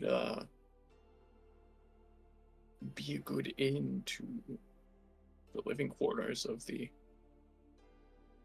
upper class, as we'll say, if needed. Keep that in your back pocket. Mhm. Here's a verbal list of all of the guards I was given. Make special note that the ones at the stocks are probably the most merciful. Those are the ones that go out of their way to take a shit job just so they can help the people locked up. Mhm. Should be easy to talk to. It was mentioned that other guards don't really patrol around that area, so probably pretty easy to talk to. Okay. Well, I'll take that information and Good sleuthing. yep. Also, the baker too seems to be in cahoots with Wachter as well. Mhm. And if So they were And trading that's substantial amounts of coin and whatnot, that would make sense. not far from the Blue Water either. That bakery would be like, let's see if I can get a small enough well, I mark, think I have also. I think I did. I grab. like that little orange mark there on the map. Actually, let's make that a color that stands out more here. Right, because was it the two things of potion of poison that I grabbed, or was it just the one? You dump them both into one wine I bottle I to bumped hopefully them make it both. Okay, lethal okay. rather than just dealing damage. I was gonna say we could get a cake and poison it, but This man's just a serial poisoner now. okay, I'm gonna take this out of my inventory if they're the potion of poison though, just so I don't confuse Otis by really that. is Hitman in his life. I was gonna say I wanna. Me and Narlig eventually, I would wander towards the church. I think you said there were like the Tizer Pool people here. So what are they? Yeah, they're not Vistani. Okay. They some of them are, but it was mentioned to you that there is a group of Vistani that often stop there. This was referred to as the Dusk Elves live down there. Well, Um, I would definitely suggest maybe some Dusk Elves need some a wolf hide from a dire wolf, and I don't know if Rama would want to come, but I'm sure Narlig would want to come. yeah, Why not? If Turvey will toss you the 5 rubies, hmm. they got something useful down there to trade for if they're the wandering around type. Yeah, right. I was thinking about going this way too. I We will could. take that Oh, off sure. my character sheet. Because if we go to the forest, Raumer was spending a lot of time mentioning his concoction. I was gonna try and Jacobachi's familiar with a type of flower back in Neverwinter that would he could make into some type of anti-toxin or poison, and maybe try to find that flower on the way there, or whatever it Sure. might be in Barovia. So you're looking for like extra Material. poison, No, looking for materials to create an antitoxin. antitoxin. Okay, interesting. Which I Potion think, of cure poison. yeah, Yeah. basically I think all it does is just give you advantage on a save. Mm-hmm. What is the cost of an antitoxin, out of curiosity? That's a great question. I don't know if Roll20 Excuse me. can tell me.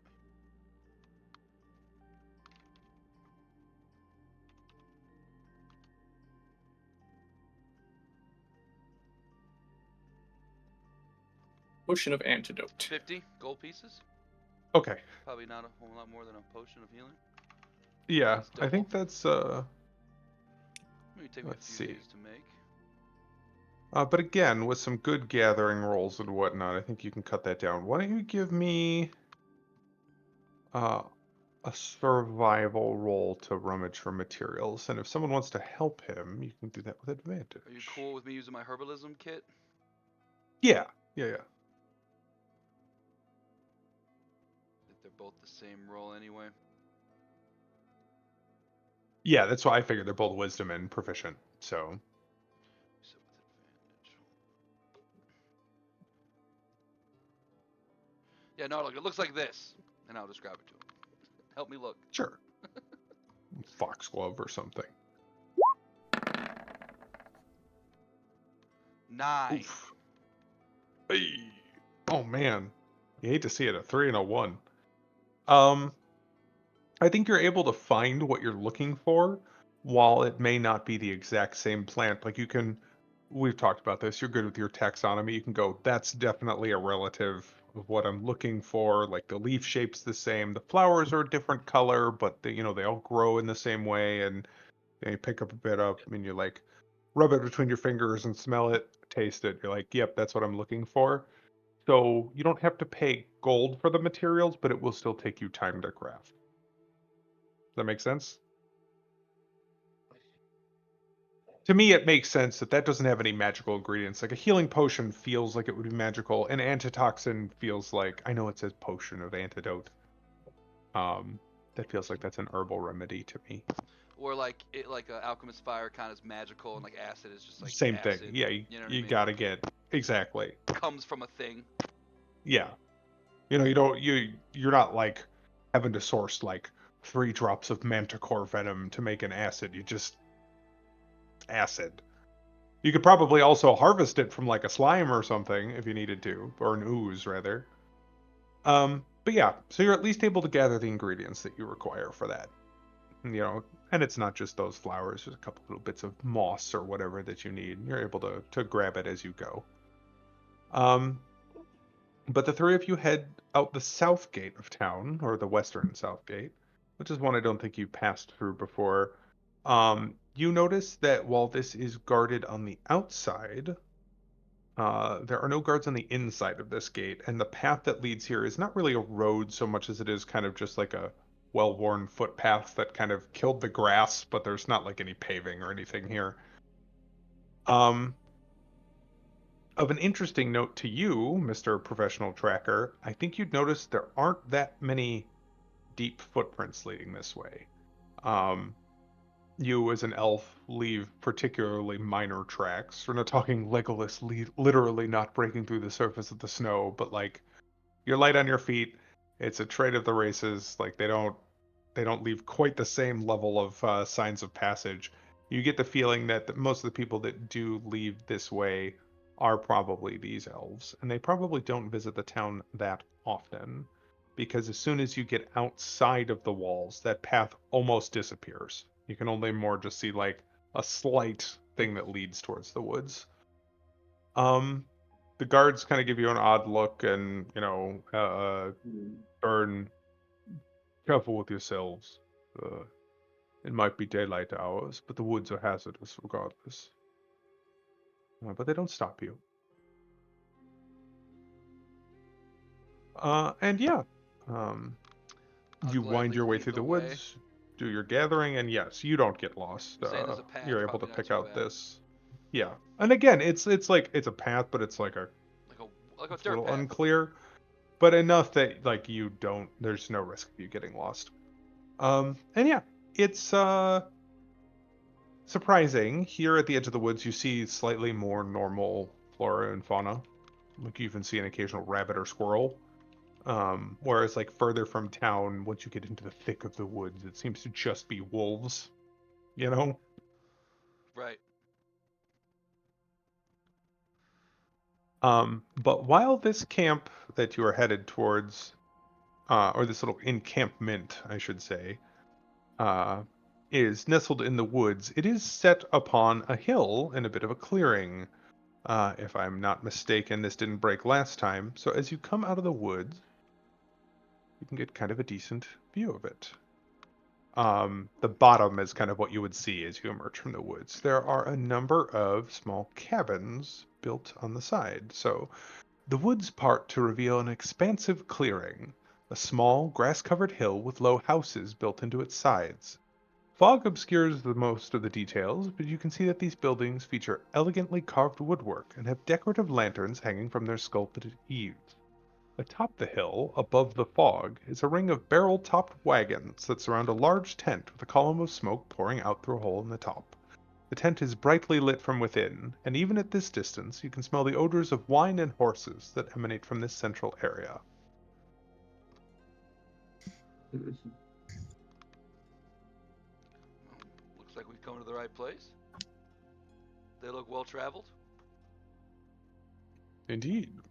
And the path into the actual settlement approaches from the northeast. Let's see. Just trying to make sure I understand exactly how this is laid out. Okay. So yeah, you'd see this small ring of houses, and there's kind of like a little spirally path that runs its way up. But how would you like to like head in? Do you want to just like go right up? Do you want to take a loop? What would you like to do? I don't see why not walking straight on in. What do you guys think? To do that, do. Is there anything leading up to it that look unwelcoming to visitors?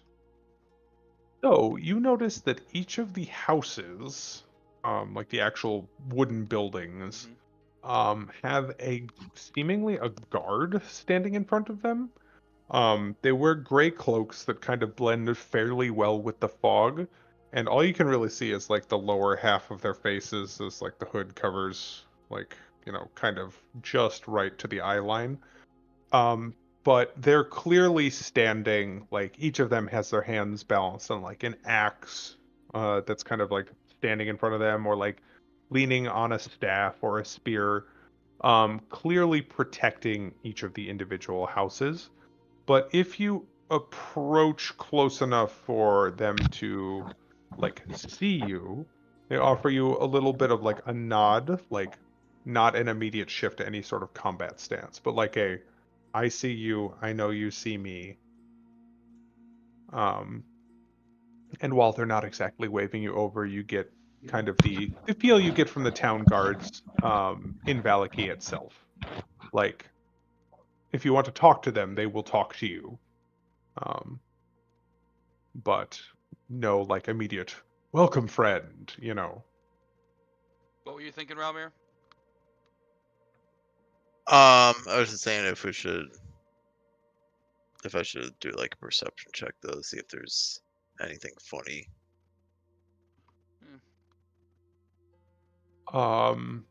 Well, I Like mean, like leading up to it, see if there's like anything like hidden. okay, well, let's say funny, you know, as you're watching one of the guards slips on a banana peel. No, it doesn't appear to you, even with like your passive perception, which I know is not super high. You're like, you know, you're kind of looking around. There's no like spikes or caltrops thrown in the road or anything. Like, you know, people come here and you can hear there's kind of a party going on up top. Okay. Um, but while again, there's like a very distinct mismatch, right?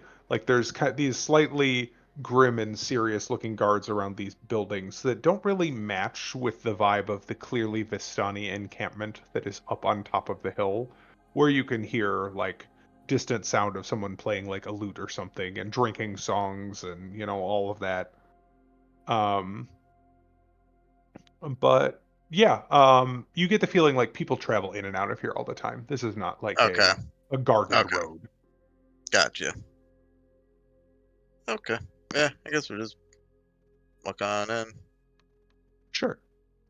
And as you do cross reasonably close to that upper right house, um, the guard kind of turns to look at you all and offers you a nod.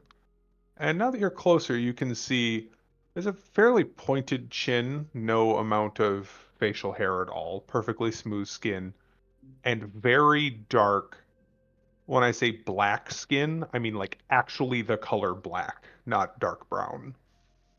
Um, think almost drow, like an unusually distinct dark skin tone.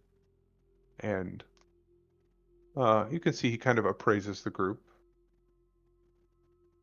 Not familiar faces, I think.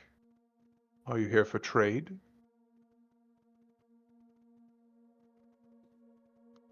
Yes. He nods. If you look for local goods, or perhaps more reasonable company, you could seek out Casimir. He is our leader. If you search for goods from beyond the fog and are willing to stand the stench of alcohol, you can find the Vistani above. And then after you mentioned that, though, I kind of just get put my elbow though, and I start like nodding Narlug. Is he with us, or is it just yeah, I think Narlock tagged Yeah. along, right? yeah, Yep. yeah, yeah? So for when he was talking about companions. Oh. Lady of the Night, Narlug. He did say a reasonable companion. And Casimir sounds to you like a male name, but Oh. I don't judge. He might know somebody. I thought the exact same thing too. The exact same thing crossed my mind when he said it.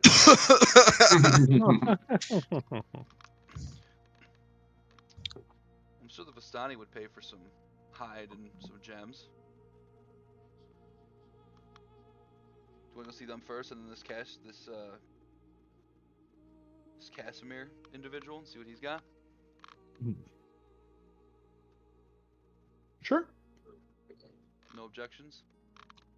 Nope. All right.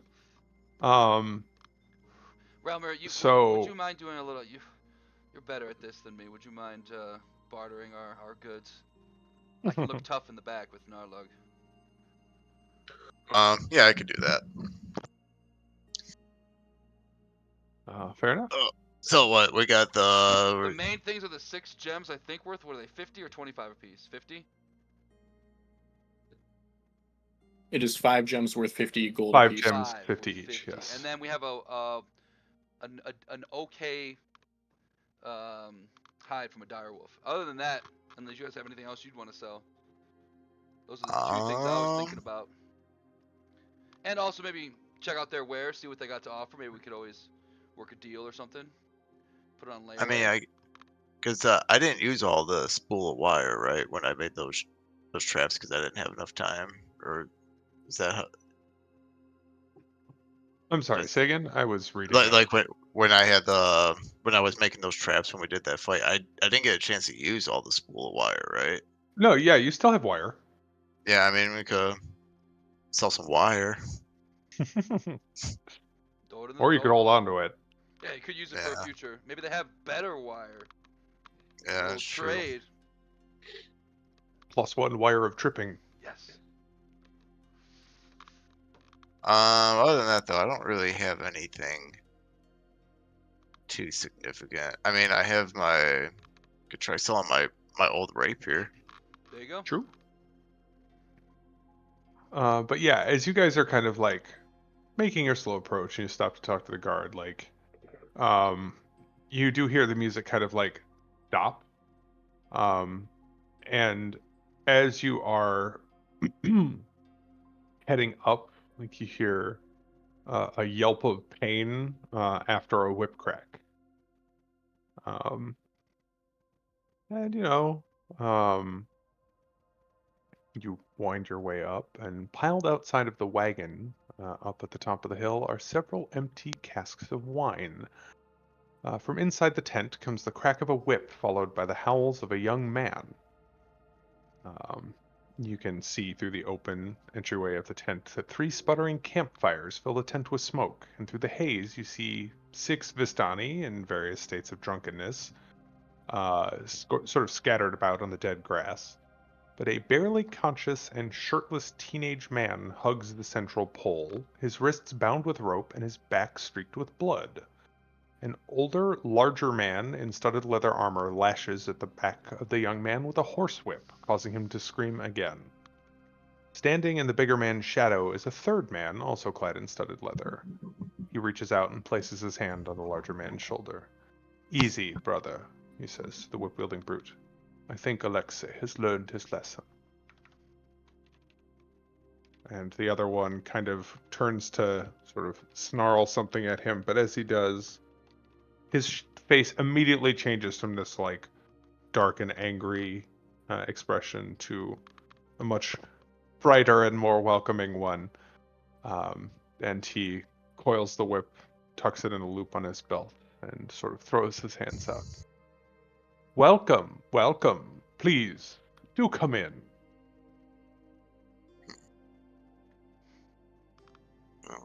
Okay. Um,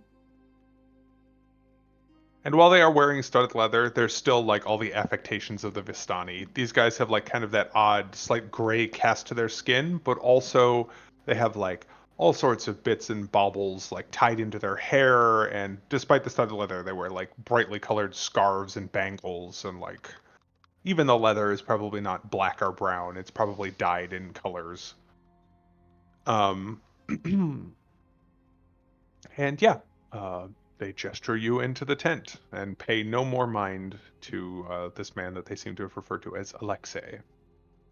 That is now just kind of whimpering and barely standing against the central post of the tent.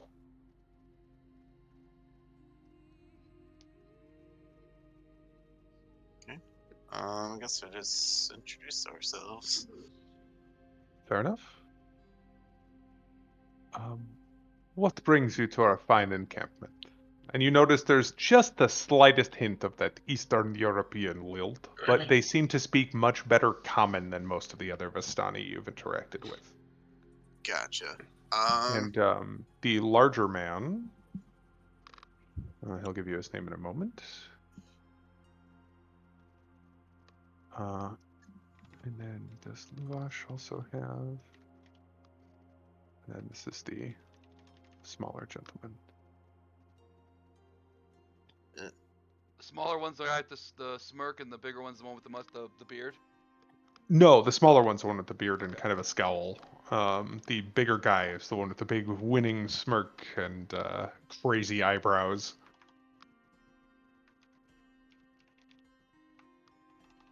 But yeah, they wait patiently for just a moment. And the big smiley one.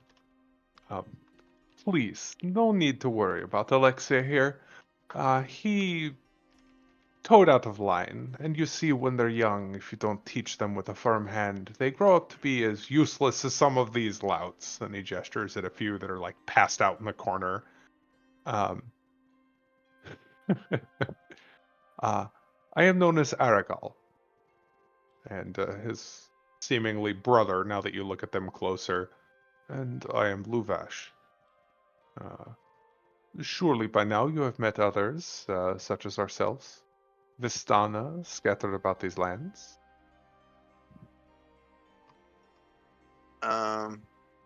For that comment he made about what was his name that he was whipping? Alexa. Alexei. Alexei. I'm gonna do an insight just to see if there was like something like double or like something that sure that he meant by that. Sure. Go ahead.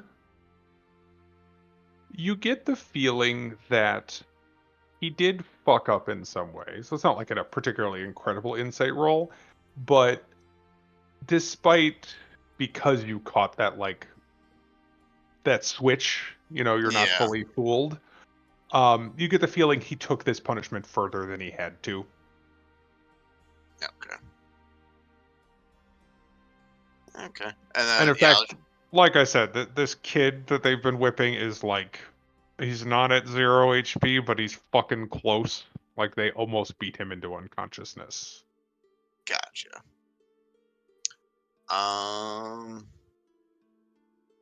Okay. And then I'm just gonna tell him that we're like just here for a trade.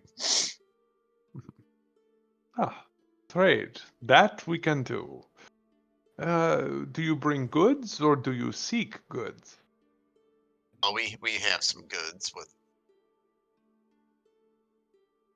so it was Excellent. this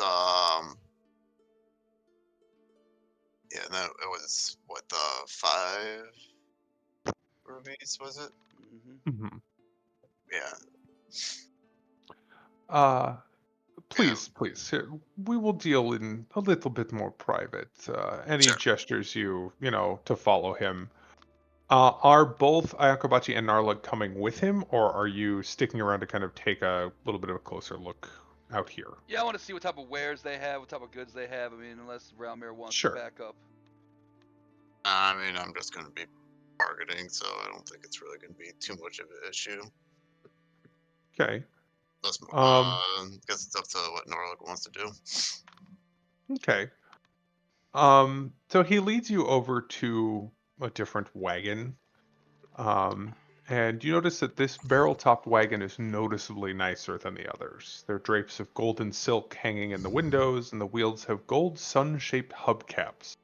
There's an iron chimney that sticks out of the roof, and there's like a small amount of smoke drifting from it. And you can smell some sort of sweet incense or something.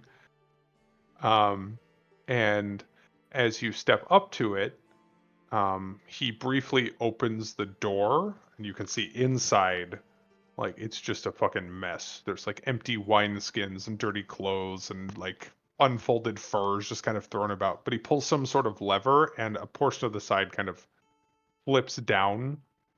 Um, and there is like a little, kind of table that you can work from, as well as some little covered cases that seem probably where he's got wares.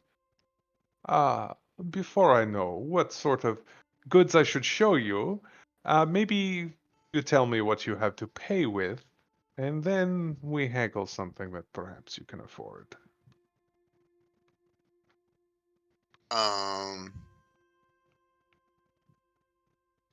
I guess that's when I would like show him if we would do like probably try to do like a trade then. Hmm. Show him the rubies though, and then the hide. He kind of looks over the rubies. I'm gonna make an appraisal roll. Doo-doo. Okay. And you can see his eyebrows go up. Interesting. One does not normally see such finely cut gems in this miserable place. I could see, perhaps, a few hundred gold? No. Maybe... yes. And you see him thinking back and forth. I could perhaps give you 200 gold for the lot. Uh, and you would see, as he says this, he just kind of like sleight of hand out of thin air produces a gold piece. And you notice it's not the one that is stamped with Strahd's face. But it's also not a gold piece that you recognize. This is not a Faerunian gold piece. And in fact, rather than being round, it's octagonal. And it seems to show like an eclipse or something where you would expect the face to be. And these furs, not fully treated, but well gathered, and certainly not a normal wolf.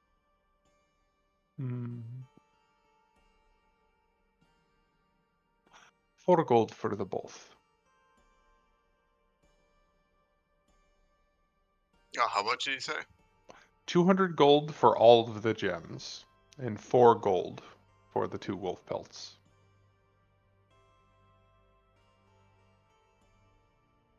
And then, with this gold piece that he was showing, though, is that, should I do like an investigation roll on that since it's so different?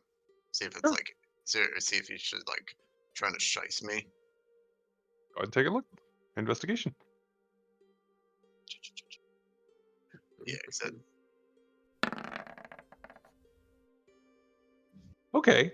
I think that's a pretty good roll. At a glance, and now your eyes are not able to weigh things, it looks to you to be the same amount of gold, and that is what a gold piece is, right? It's a distinct weight of gold. That's why, um, any different kingdom in Faerun has a different stamp on them. They're all round, but they're distinctly different looking, yet they all spend the same. But you get the feeling it's the same in terms of like raw gold, and it does look to you like the real thing. But when you think about it, you know the Vistani travel to unusual places, and that they certainly are able to go between here and elsewhere.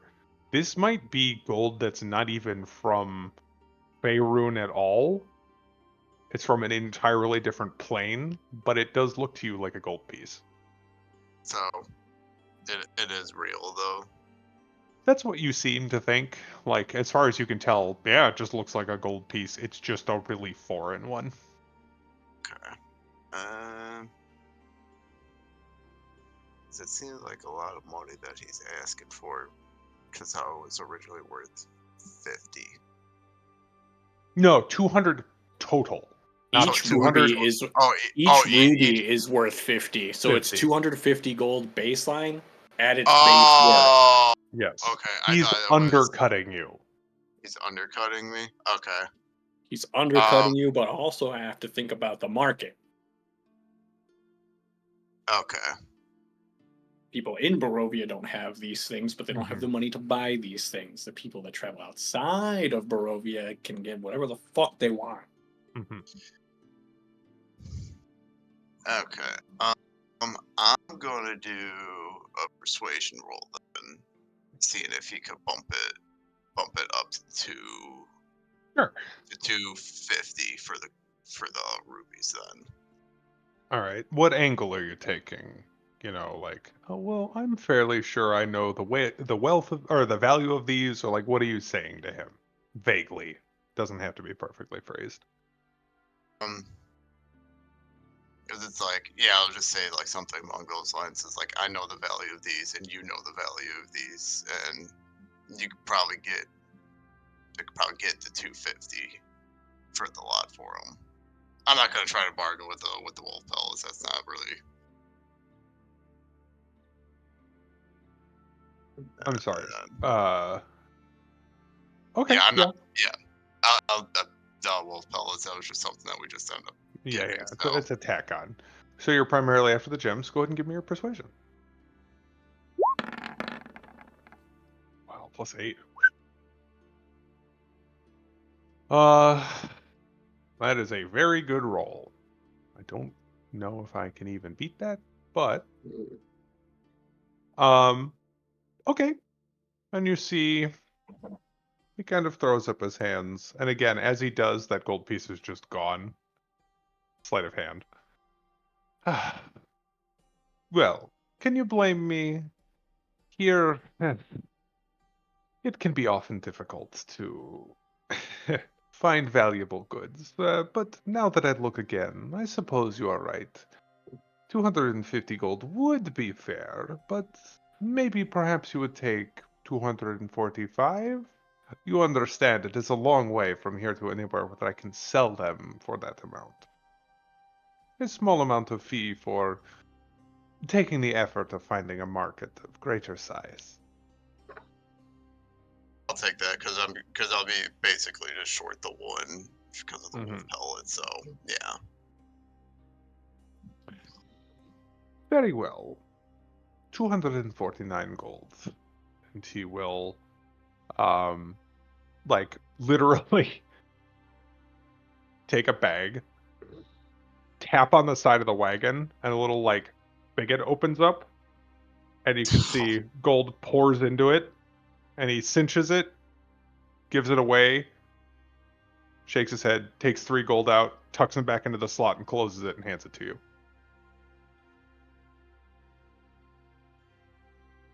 Count it if you wish. That's a very feels like very cartoonish, like something like Scrooge McDuck would do. Mm-hmm. He's a theatrical gentleman. Yeah, it looks like it, especially with the. This could be a place where Octavio can go to. Yes, he would fit right in here. But sure enough, like you feel the heft of it, and to the best Yeah. you can tell, he probably didn't try and fuck you there. Now, if you perhaps would consider giving some of this gold back, I have a few things that might interest you. I consider myself fairly good at taking the measure of a man, and you to me, well, and it's not just the horns. You look to me more like a fighter than a lover. And in that case, he will pop open one of the boxes, and you can see in order to do so, he like puts a key into one of them, and click, click, click, like there's multiple turns to it, like some sort of complex lock, and he hinges it open. And there is a array of potions in here. Are you looking for something that perhaps helps end the fight, or something that helps you live to fight another day? What about something that helps me live another day? What do you have for that? A few things, you see. Let me make sure this is right. That price does not seem correct to me. Okay. Um, so, uh, it depends on what you mean by live to fight another day. Of course, we have your regular healing potions, and healing potions of a particularly high, shall we say, quality. And you do see like healing potion, healing potion. What looks to you like similar to a healing pot, but it's in a fancier vial. You get a feeling it might heal more dice worth of health. But also this. And he picks it up and shakes it back and forth. And it's a little vial that has like almost like a honey colored liquid, like kind of yellowy gold. And as he shakes it, there's little teeny tiny motes of light that flicker in it. Bottled luck, or as close as you can get. It, shall we say, encourages the heavens to guide your hand. Well, 100 gold I could part with it for. No, 98 for a friend. And you get to, if you look at it, um, he is offering you a potion of heroism. Basically, it's a bottle to bless for an hour. And you also gain 10 temporary hit points when you drink it. We got blessed in the party too, right? I think it'll make you Yes, immune to being frightened as well. that's true. Or no. Is that maybe just a spell? The spell. Let's see. So it is a normal bless. You would add a d4 to each. Oh, weird. The actual description of the item in the compendium says it's blue, that bubbles and steams as if boiling, but in the mod it says it's honey gold and has motes of yellow light in it when you shake it. Um, but the specific description is for 1 hour after drinking it, you gain 10 temporary hit points, and for the same duration, you are under the effects of a bless spell with no concentration required.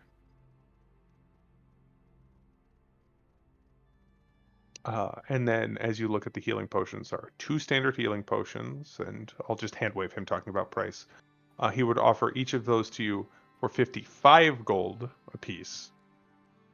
And then there is a greater potion of healing, and that he offers to you for 108 gold. Okay. Hmm?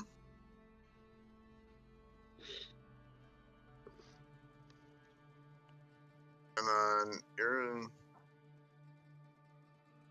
So does he have like? Is it just like potions that he has though, or does he have like armor and things of that Ah, nature too? not Because looking for the consumable sort, I see. And yes, he does have a few, but nothing that strikes you as magical.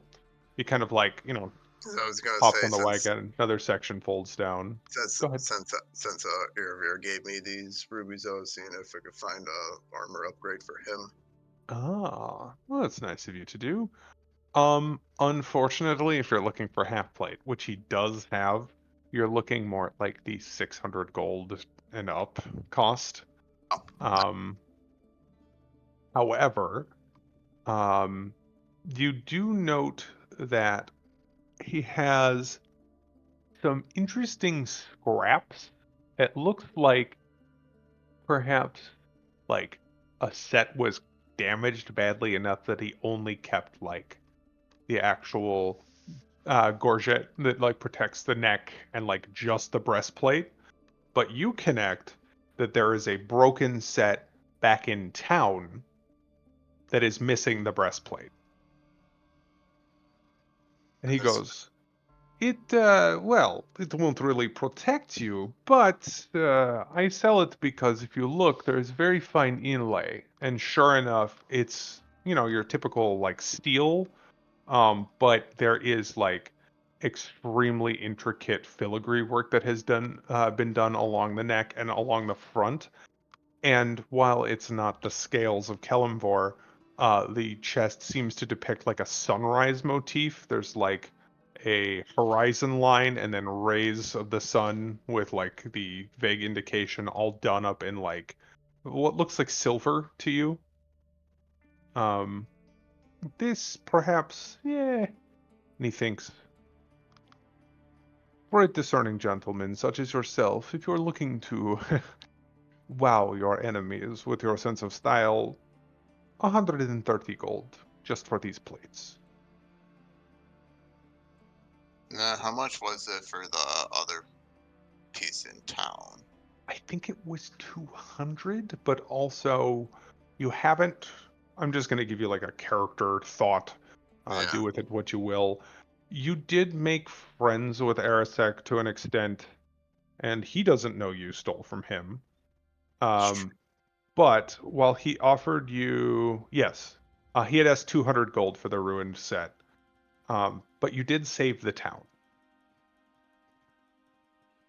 Uh, He might try be to do willing to give you a real good deal. try to do another potential persuasion roll too. Plus, I got that Yes. inspiration too, so that's something to keep in mind. For Plus, yeah, whatever it is worth, a breastplate on its own is the same AC as scale mail, but does not have stealth disadvantage. Yes. So It no even longer makes if him clanky and. yeah, Was it a breastplate or was it half plate? a half plate does have disadvantage. I'm just checking my notes. No, it is a Which is going breastplate. It is a breastplate. You're right. but that is still a lot of gold. So if it was upgraded to half plate, that would be one extra AC for me. That would put me at 19 AC. But I will leave that to the party. That's a lot of money to just throw around. Yeah, I'm down with that because he's in the front line all the time, so it'll probably pay off yeah, eventually. yeah. I mean, I figured. Also, I just want to do a nice gesture for since he trusted me Aw. with the rubies too. So figured have it be returned back to him. Mhm. Also, I could just use him as just a tank too, just so I could sneak behind and stab him. That is you. very So true. it works out for me too. Just to be clear, too, just in case there's any confusion, like that was never like Irvir's rubies. That was definitely the payment the party No. received.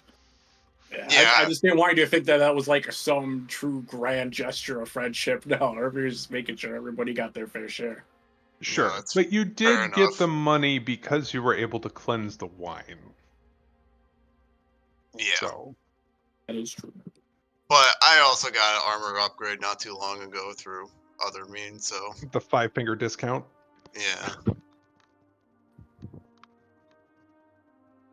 And Narlock got that mage armor. He's good. True. And probably shield too, if I had to guess. If he ever gets Almost hit. certainly. Yeah, so yeah, I'll go ahead and what was it? It was the 130 from him? 120. 120? Okay, that's even better. Okay. Are you gonna try the haggle?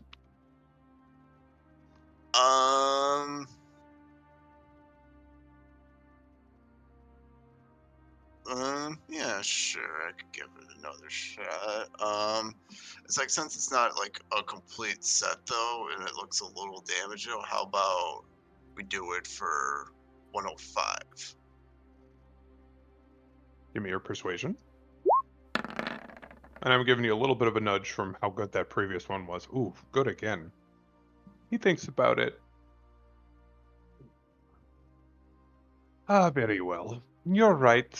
It is only pieces, and while it is finely made, I suppose it is not that useful on its own. 105 gold. Agreed.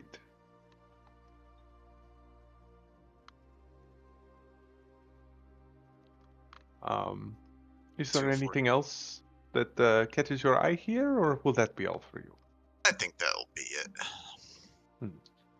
Well, and he kind of snaps the case on the potions closed, and again, click, click, click, locks the lock, and the key goes back away on a chain around his neck.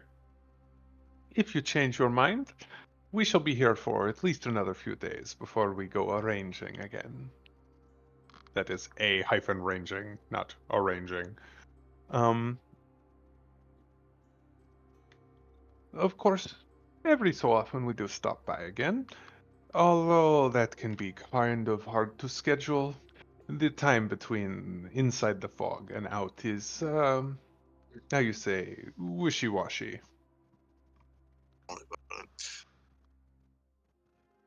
Okay, so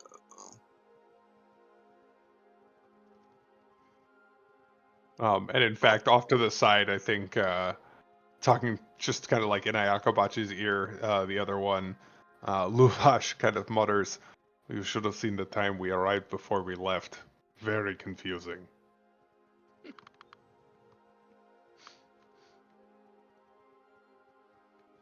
okay. Cool.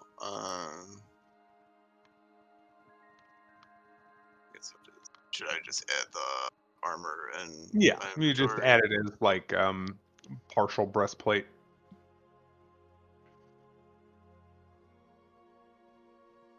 And so again, you got 249 gold. So really, you're left with what, Was 140 144. 144. Yeah, plus whatever else you had on you. Yeah. So I got 20. I'm sure the other guys got a little bit. We can all throw it together if we have to.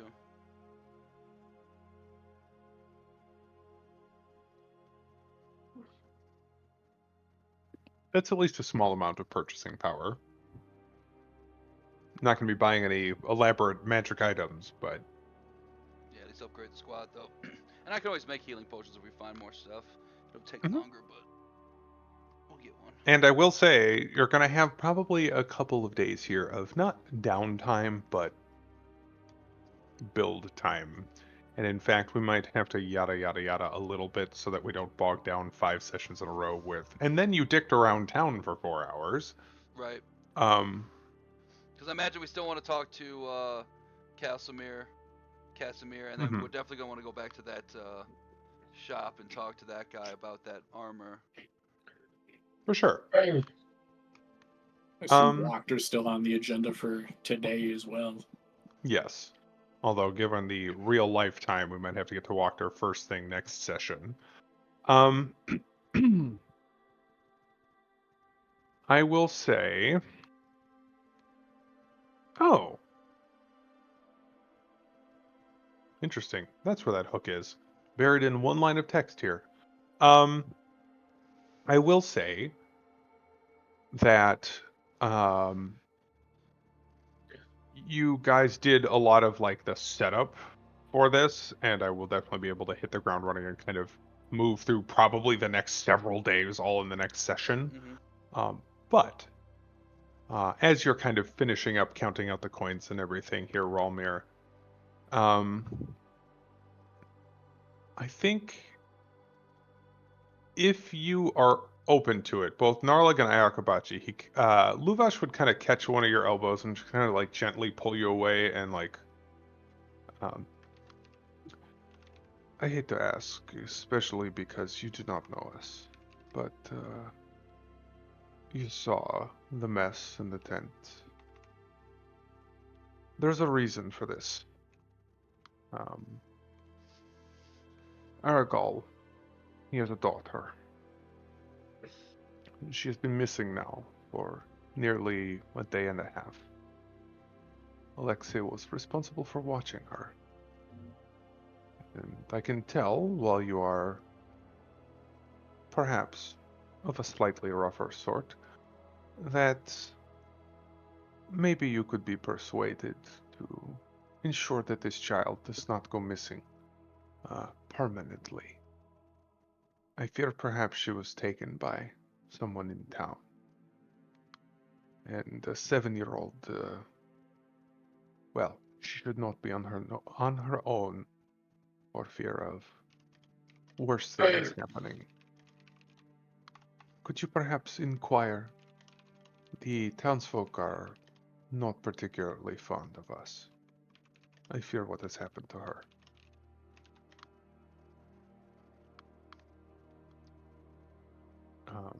And he tells you a little bit about her. Her name is Arabelle, Arabelle. She's a young Vistana, obviously. Dark hair, and he describes her eyes as particularly bright green. And he says she was wearing a bright blue dress the last they saw her.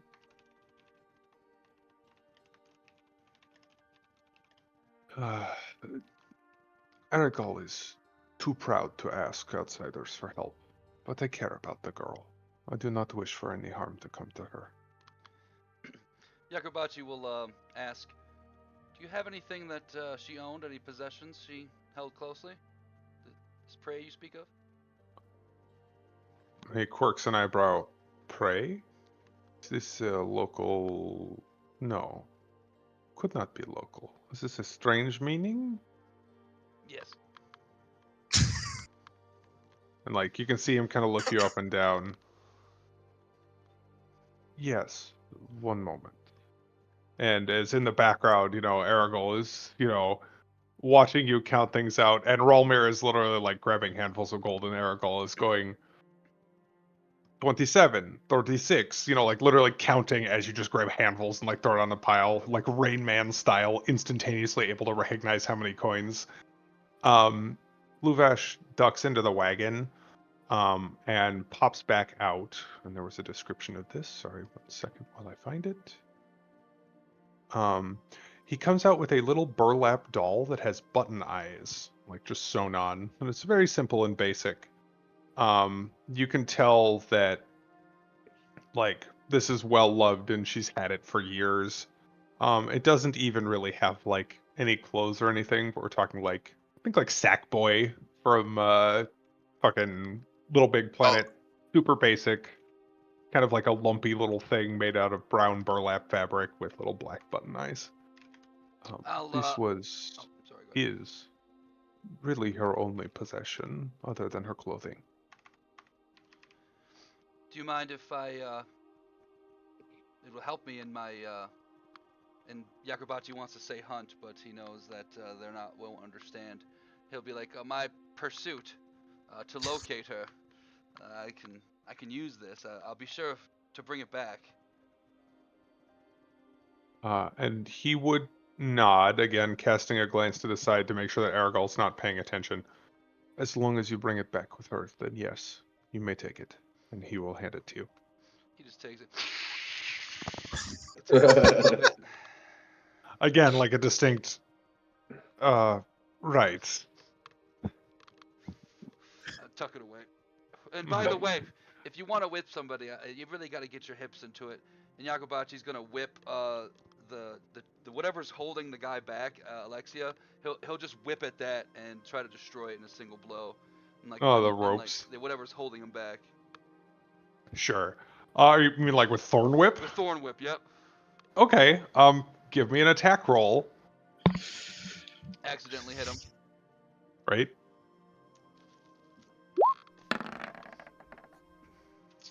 Okay. I mean that's a good hit. Give me damage. 3. All right. It is a hemp rope. So with 3 magical damage dealt to it, you just like manifest a whip out of thin air, and with your good form, it just immediately separates the ropes.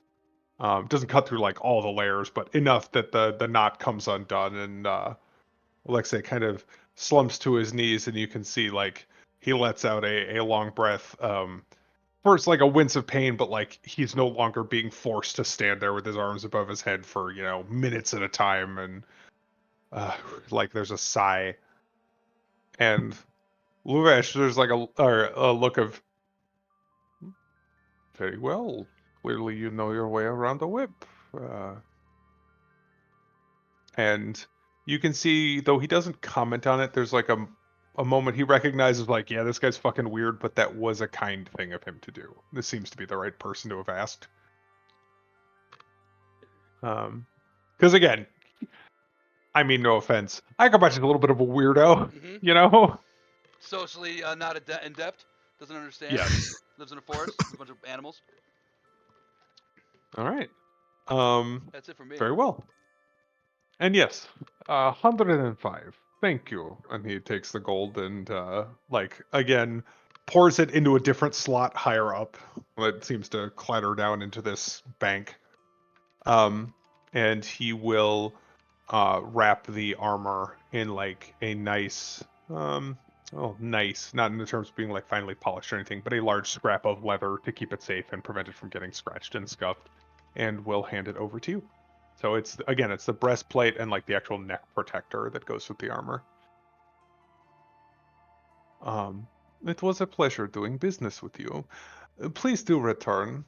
Perhaps and he kind of looks into the tent where everybody's either passed out, and there's a moment where like he sees Alexei freed, and there's a flash of anger on his face, but consummate professional, he manages to get that under control.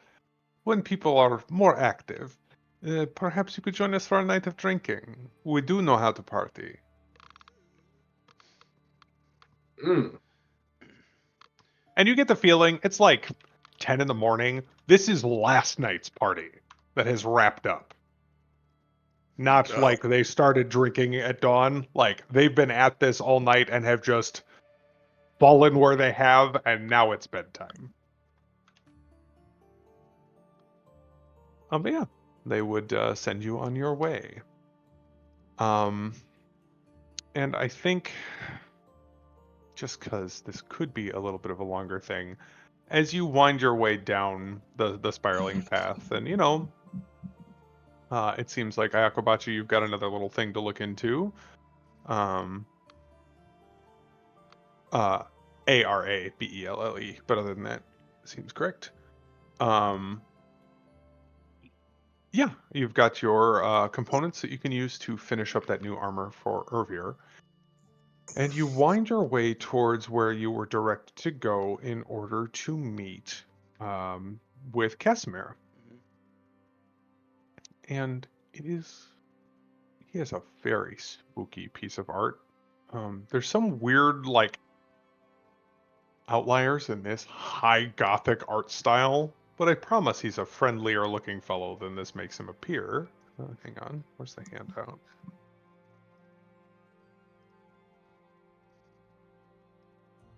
Um, you see outside of this particular house at the southern end of the hill, three of these guards standing outside the door.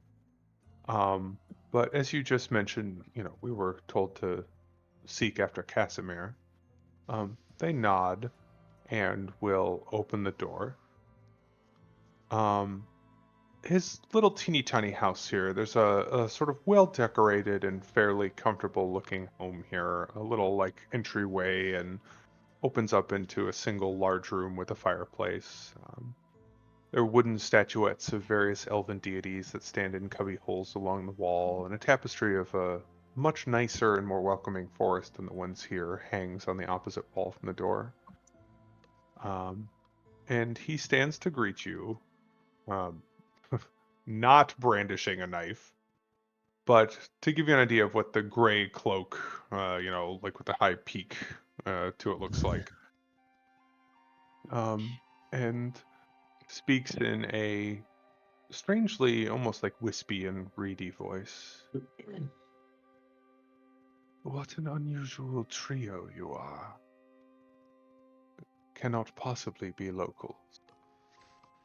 There are not any of my distant kin here that I am aware of, he says, looking at you, Ayakobachi.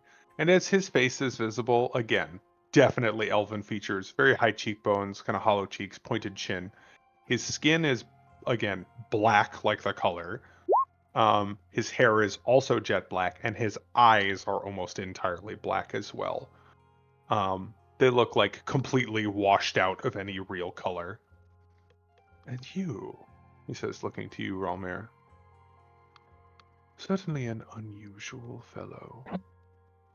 But given that you did not immediately attempt to attack me or any of my guards, I assume you must be the reasonable sort. And then on to Narlug. A man of orcish blood. I don't think these lands have seen one of your like in, well, decades. From beyond the fog, then. Please do come in. Sit. I have a feeling there are things we should discuss. And he would gesture you over by the fire, where there is a sort of like ring of small stools, and actually there's a kettle on right now. He does have yaoi hands. It's fucking weird. I've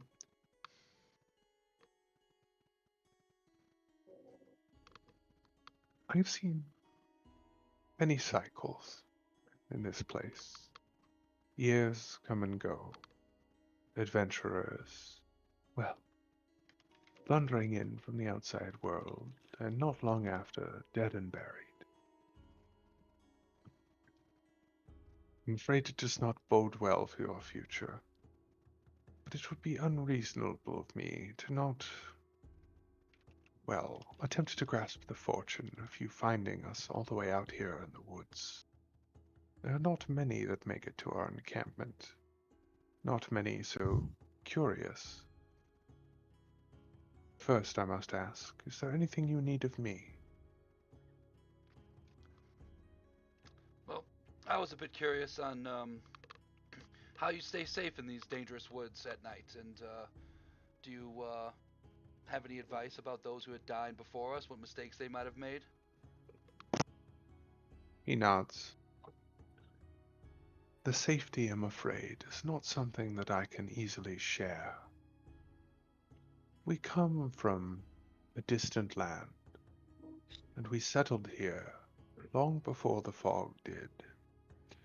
You see, our lineage is shared with the Dark Ruler of Barovia, a Tusk Elf such as ourselves, and when at first he rose the walls and closed us in, he had not yet grown tired of his kin.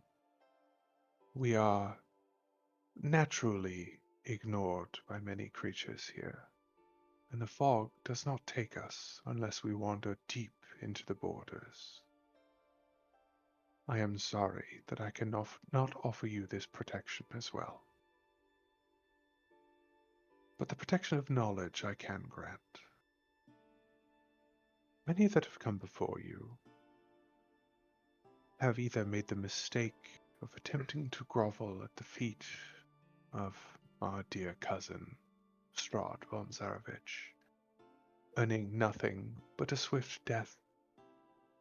You see, he does not seek servants, for those he has plenty of. He seeks the hunt, which I have a feeling, he says, looking you up and down, noticing the bow, is a sentiment that you understand. The longer the chase remains interesting, the longer you will live. And if the hunt does go on long enough, perhaps you will have a chance to strike back when he is caught up in his game. That is the recommendation I would give you. Remain interesting, but do not strike back too directly. Mounting any real resistance risks bringing his wrath down upon you.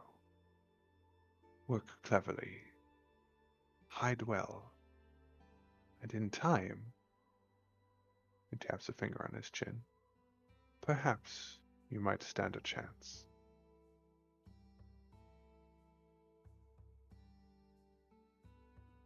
I, I've learned much of the hunt in the days that I've been in Barovia, and I believe you to be right.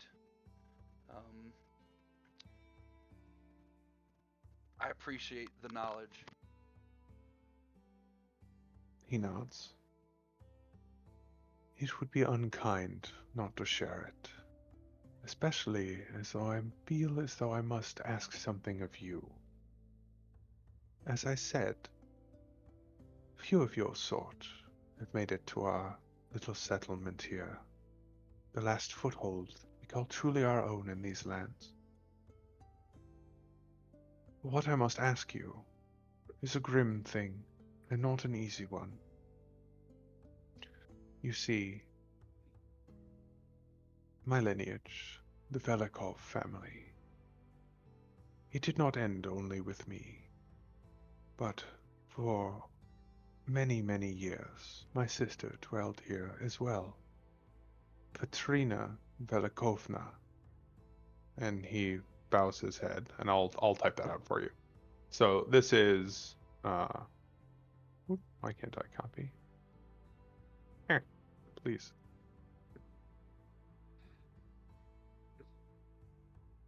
Velikov and Katrina Velikovna.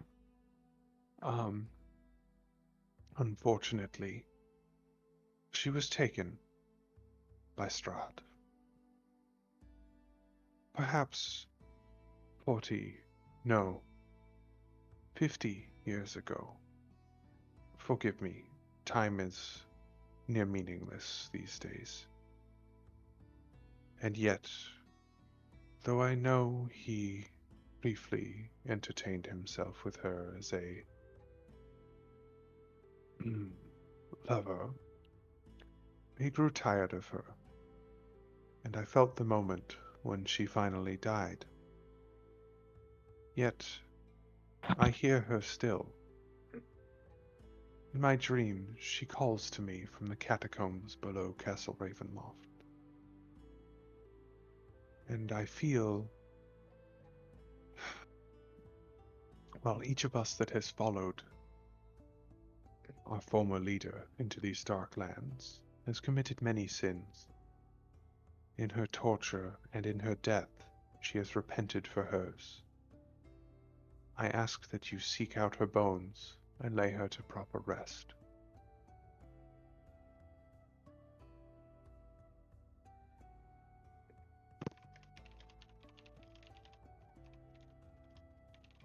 Understood.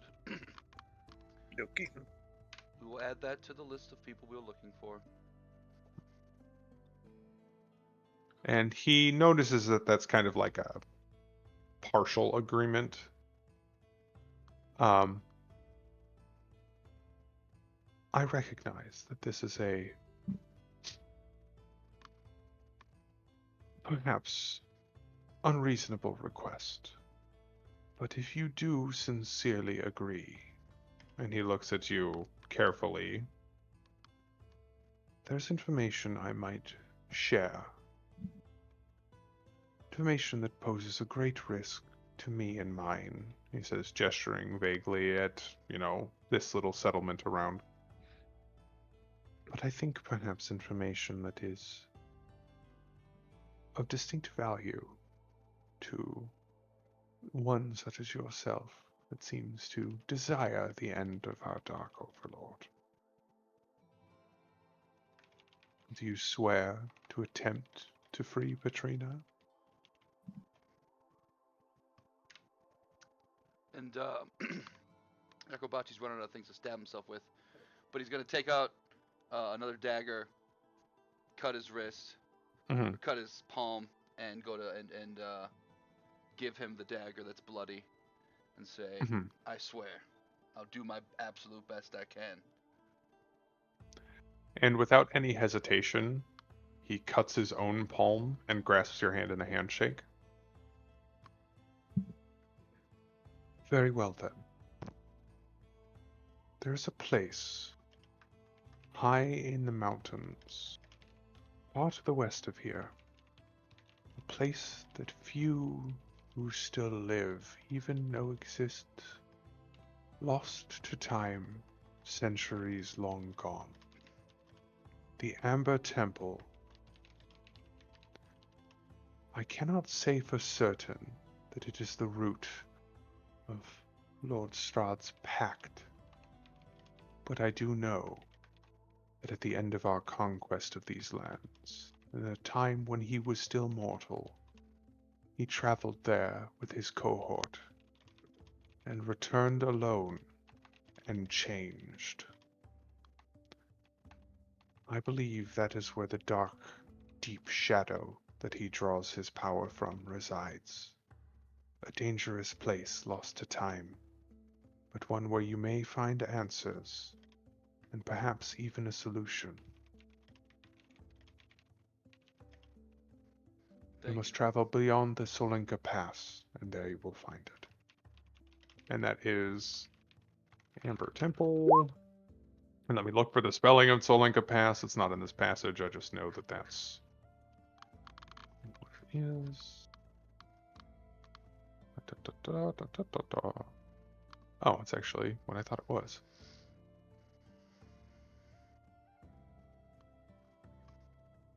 Slinky Pass.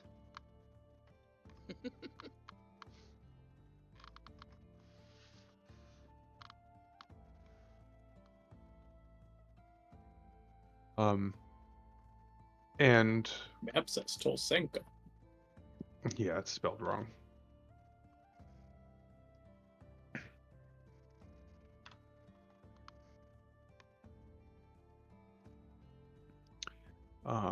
And he looks at you dead in the eye again, having made this true handshake, and he says, "I thank you both for listening to my plight and for agreeing to attempt to free Petrina.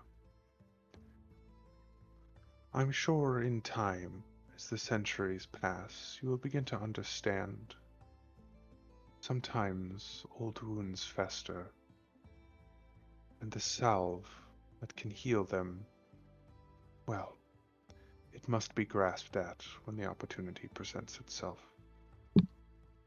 I thank you. Of course, me myself am not one who normally puts bones to rest, but as a great hunter, you know where to find the people who can, and I have just the man for the job. Or just the hunter for the job, that is. And he nods. Um,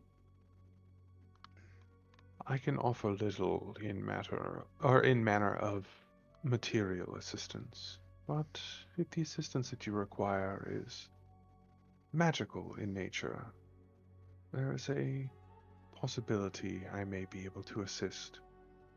I am versed in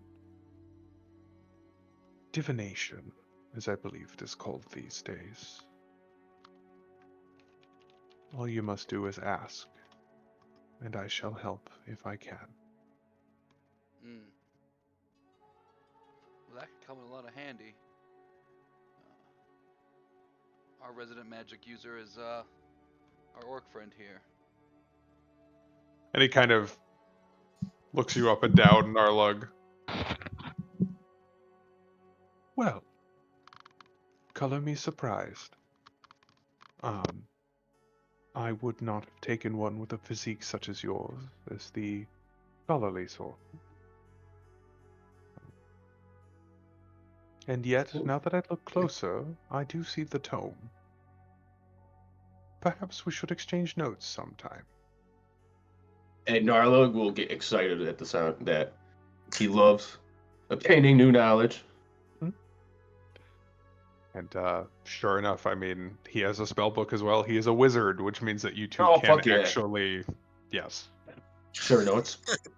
Cheating. But yes, if you find the time, I would love to engage in a bit of scholarly debate and perhaps see how magic has progressed since these many years have passed. I have been woefully unable to exchange knowledge with any from beyond the fog for well over a century now. Wow. She was old as hell. Yeah, he's an elf. He is hundreds of years old. Um, and yes, he is, as he hinted at in that conversation, he was here when Strahd founded Barovia. And you got a hint of it, Ayakabachi, with the history of the spear. Strahd and his army rolled in, conquered this valley, and as you just learned, some sort of something went down at the temple, and the fog sealed this place off, and Strahd rose again as a vampire. So this man, Casimir, was part of that army hundreds of years ago. Okay. But yes, you can tell, like, he's been a little bit morose, but like at the knowledge that Narlug is a wizard from beyond the fog, he also gets like there's like the smallest hint of like excitement in his face. And he like really does look you up and down with like an approving nod. Um, Truly it was fate that brought us all together. I thank you for hearing my plight, and I look forward to working together. I'll nod in agreement.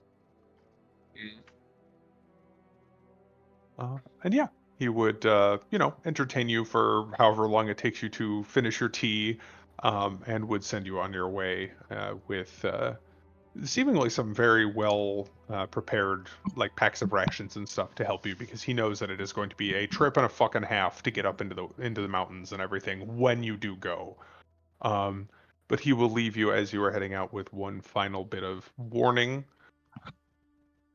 Uh, be aware. I do not expect you to journey to the Amber Temple quite yet. The stars tell me it is a place of grave danger, and whatever it was that was able to warp Strahd von Zarevich the man into our Dark Lord, well, it is not something I would stand before lightly. Ensure that you are ready before you set out. And DM note, I think it's a cool fact that you actually found this hook. It does not always happen. Our previous group did not. That is the highest level CR area in the module, higher than Castle Ravenloft. Please do not wander there early. But it is very fucking cool, and I would like to actually run it if you get to it. Awesome. Cool. Yeah, the other group literally never heard the name. There are 2 people in the entire module that knows it exists. Casimir is one of them. Heck yeah. And the other is the big bad evil guy. Right. So yes, I think with that, perhaps finding more than you expected on your simple little shopping trip, you would head out back towards Valaki. A new piece of gear for Ervir soon in the works. Man, it is hard to say gear and Ervir immediately after each other. As well as a lead on perhaps where some of Strahd's power, if not all of his power, comes from, and a missing girl that the Vistana would likely be very happy to have back. Question about the Yes, Ralmir. girl. Hmm. Is this possibly like who they took at the? Ah, I understand the confusion. No, they were talking about a young woman, not a child. Okay. Okay. Yes. No. Gotcha. Thankfully, Now, I thought you he said is not that evil. I thought I you did said young say woman, but I did. just wanted to clarify. Hmm. So it must be somewhere else. Yeah. Ooh, maybe No, it's in they the house. Maybe she's in the House of Rats. Worth checking. she's gone like Disney princess. You know, you find her in a little blue dress singing to the rats who are sewing her a new ball gown. the Cinderella rats. Yes. But yes, I think perhaps we should pick up next week because it is already getting a little bit late for me. I challenge Garlic to an push-up contest with my inspiration. Oh yeah, there you go. Burn them. 7. Beat Oh, that, Narlock. All right, let's go. You doing push-ups? Advantage. Oh, you did athletics? Yeah, I You did. still Still athletics. beat me. It doesn't matter. It's the same either way, I think, for you. Yeah, even with the Yeah, it same is. roll. Oh. Damn! Yeah. Ralmer doing just 1 armors. Right. Well, see, the thing is, Ralmir's nice and light. I guess so is Ayakabachi, but Narlock's got all that mass to move Right. around. Ralmir's like, 2/3 of his weight. So Yeah. got that wiry strength. Gotta use that inspiration every session. Make sure you. Absolutely. And in all seriousness, because I was expecting to get a little bit further, but we did end up with, I thought, some good RP actually. There's Yeah. some interesting character beats here. Yeah. You can save those till next session. Next session is when they Okay. will come And in. I was like, I was I wondering do if I like would. the bit of the push-up contest. Better than doing backflips. Yes. Oh, I think I'm okay. Fail, snap your neck. Right. It There you go. worse. Yeah, you're way more acrobatic. You're stronger now. It's a good roll. Okay. Yeah, because I didn't know if I would need to do the So, you- my bad. Go ahead. my inspiration for the persuasion rolls I was doing, but I didn't really. Next week wasn't- I'm gonna be in Chicago, and my flight is kind of like it's a little tight. The window's tight, so I don't know if I'm gonna be able to play next week. But the 28th, I'll definitely be able to play. That's fine. Would you like to just? Oh God, I forgot to start it again. Would you like to just say no to next week, or do you want to say we'll see how it is? Let me go double check that shit real quick. Would you have to play in Chicago, or exactly? I'd have to play at Dave's in Okay. Chicago like I did before, and depending how far the airport is from there and what time the flight is, because we get done at like, because it's an hour later too there. right? Fucking phone. I should have just looked on my phone. Why the fuck? So we start at 6:30 Chicago time, but we could start a little later if necessary. Let me go check the flight real quick. Okay. Strahd. Okay, Southwest. It's at 9:20 p.m. is when it departs, so I'd probably want to be there at like 8 something, 7:30 at the latest, so I'd have to leave, so it's just kind of. Oh, you're leaving that day. Leaving Chicago. Oh, no at 9:20, shot so, then. No yeah, it's shot. kind of a That's tight only window. like an hour. Yeah, it took a tight window. That's So, okay. We'll just go for the next week after that. Sure. All right. So let's schedule one. So that is So it is currently the 14th, not the 21st, but the 28th. Is everybody 28th. good for the 28th? It should be. Okay. No reason Yep. not to be. Hopefully. I have a bunch of notes. I don't know if the spelling's any good, but I'm gonna throw them in there. I will take a look. You'll see some spelling errors and some funny things that I like to write. But Why you did said that not that woman's copy? name is Erabella. A-R. Arabelle. So I Arabelle. was one letter off. Yes. Okay.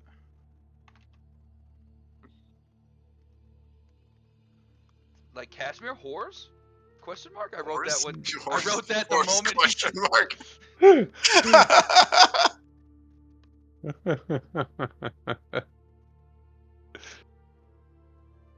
um.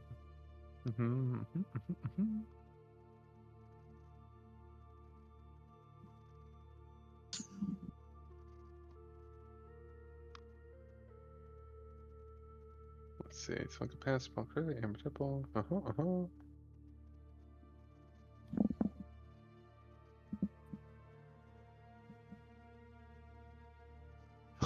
I like how the note on Ariel says knows how to party. Yeah, hell yeah, he Yeah. does. Oh, fucking funny. Yeah. I think all of that otherwise is correct for name spelling, and I don't think you really missed anything that was core there. I am actually kind of excited to see if there's time for him and Narlik to have an actual chat. I'd love to see you guys actually swap spells. Right? Um, Divinations, there's a lot of good ones.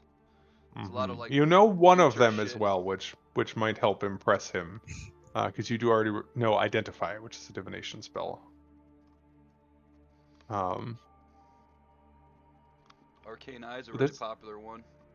mhm, What else is there? There's the spell itself called divination, which I think is Oh. hilarious. I wish it was a yes, spell like evocation. It just is. right. You know? Choose a damage type.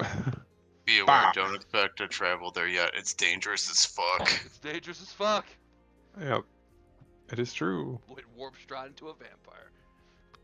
I don't like how this is laid out in comparison, because I am it doesn't. typing on Notepad, so it doesn't always like.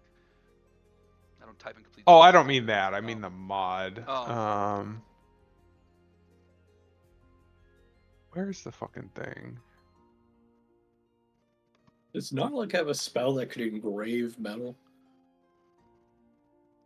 Do you have like Uh, arcane mark or something? No. I'm sure there's a Like- metal worker.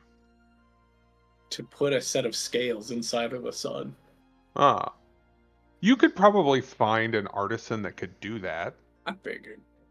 Uh, As they're all broke as shit, and like while that's kind of a luxury thing, how much could they really charge for that, you know? That's true.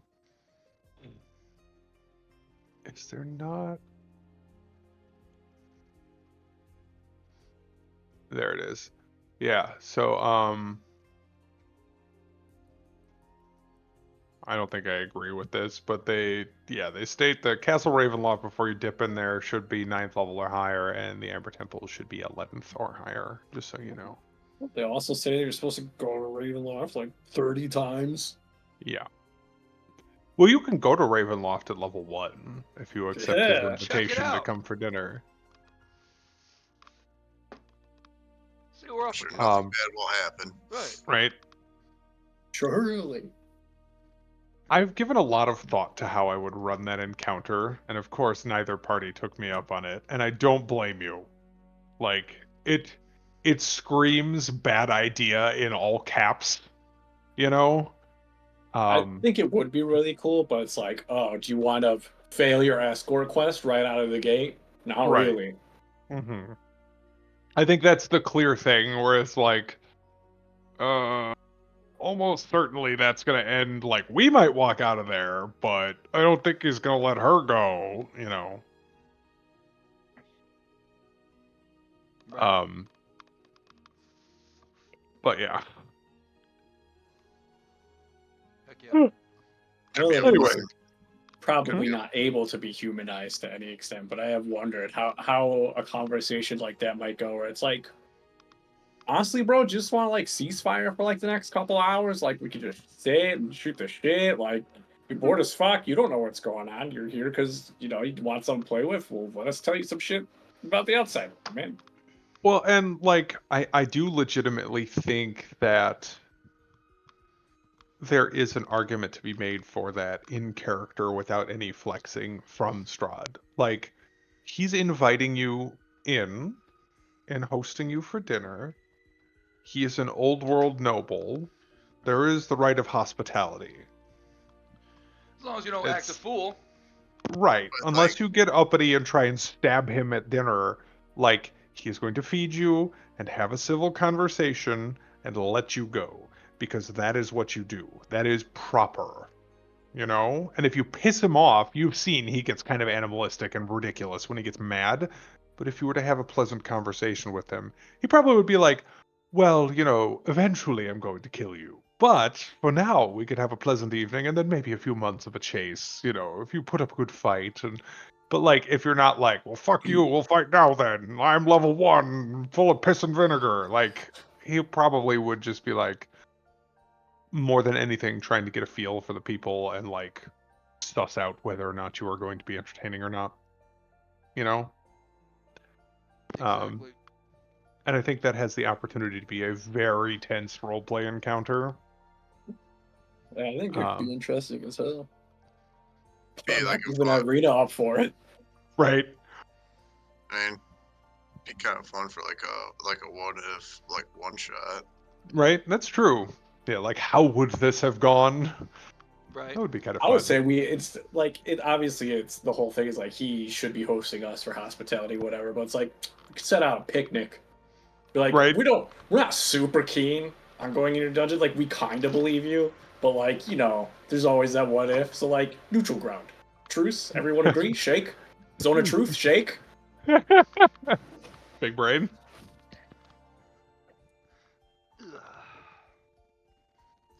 I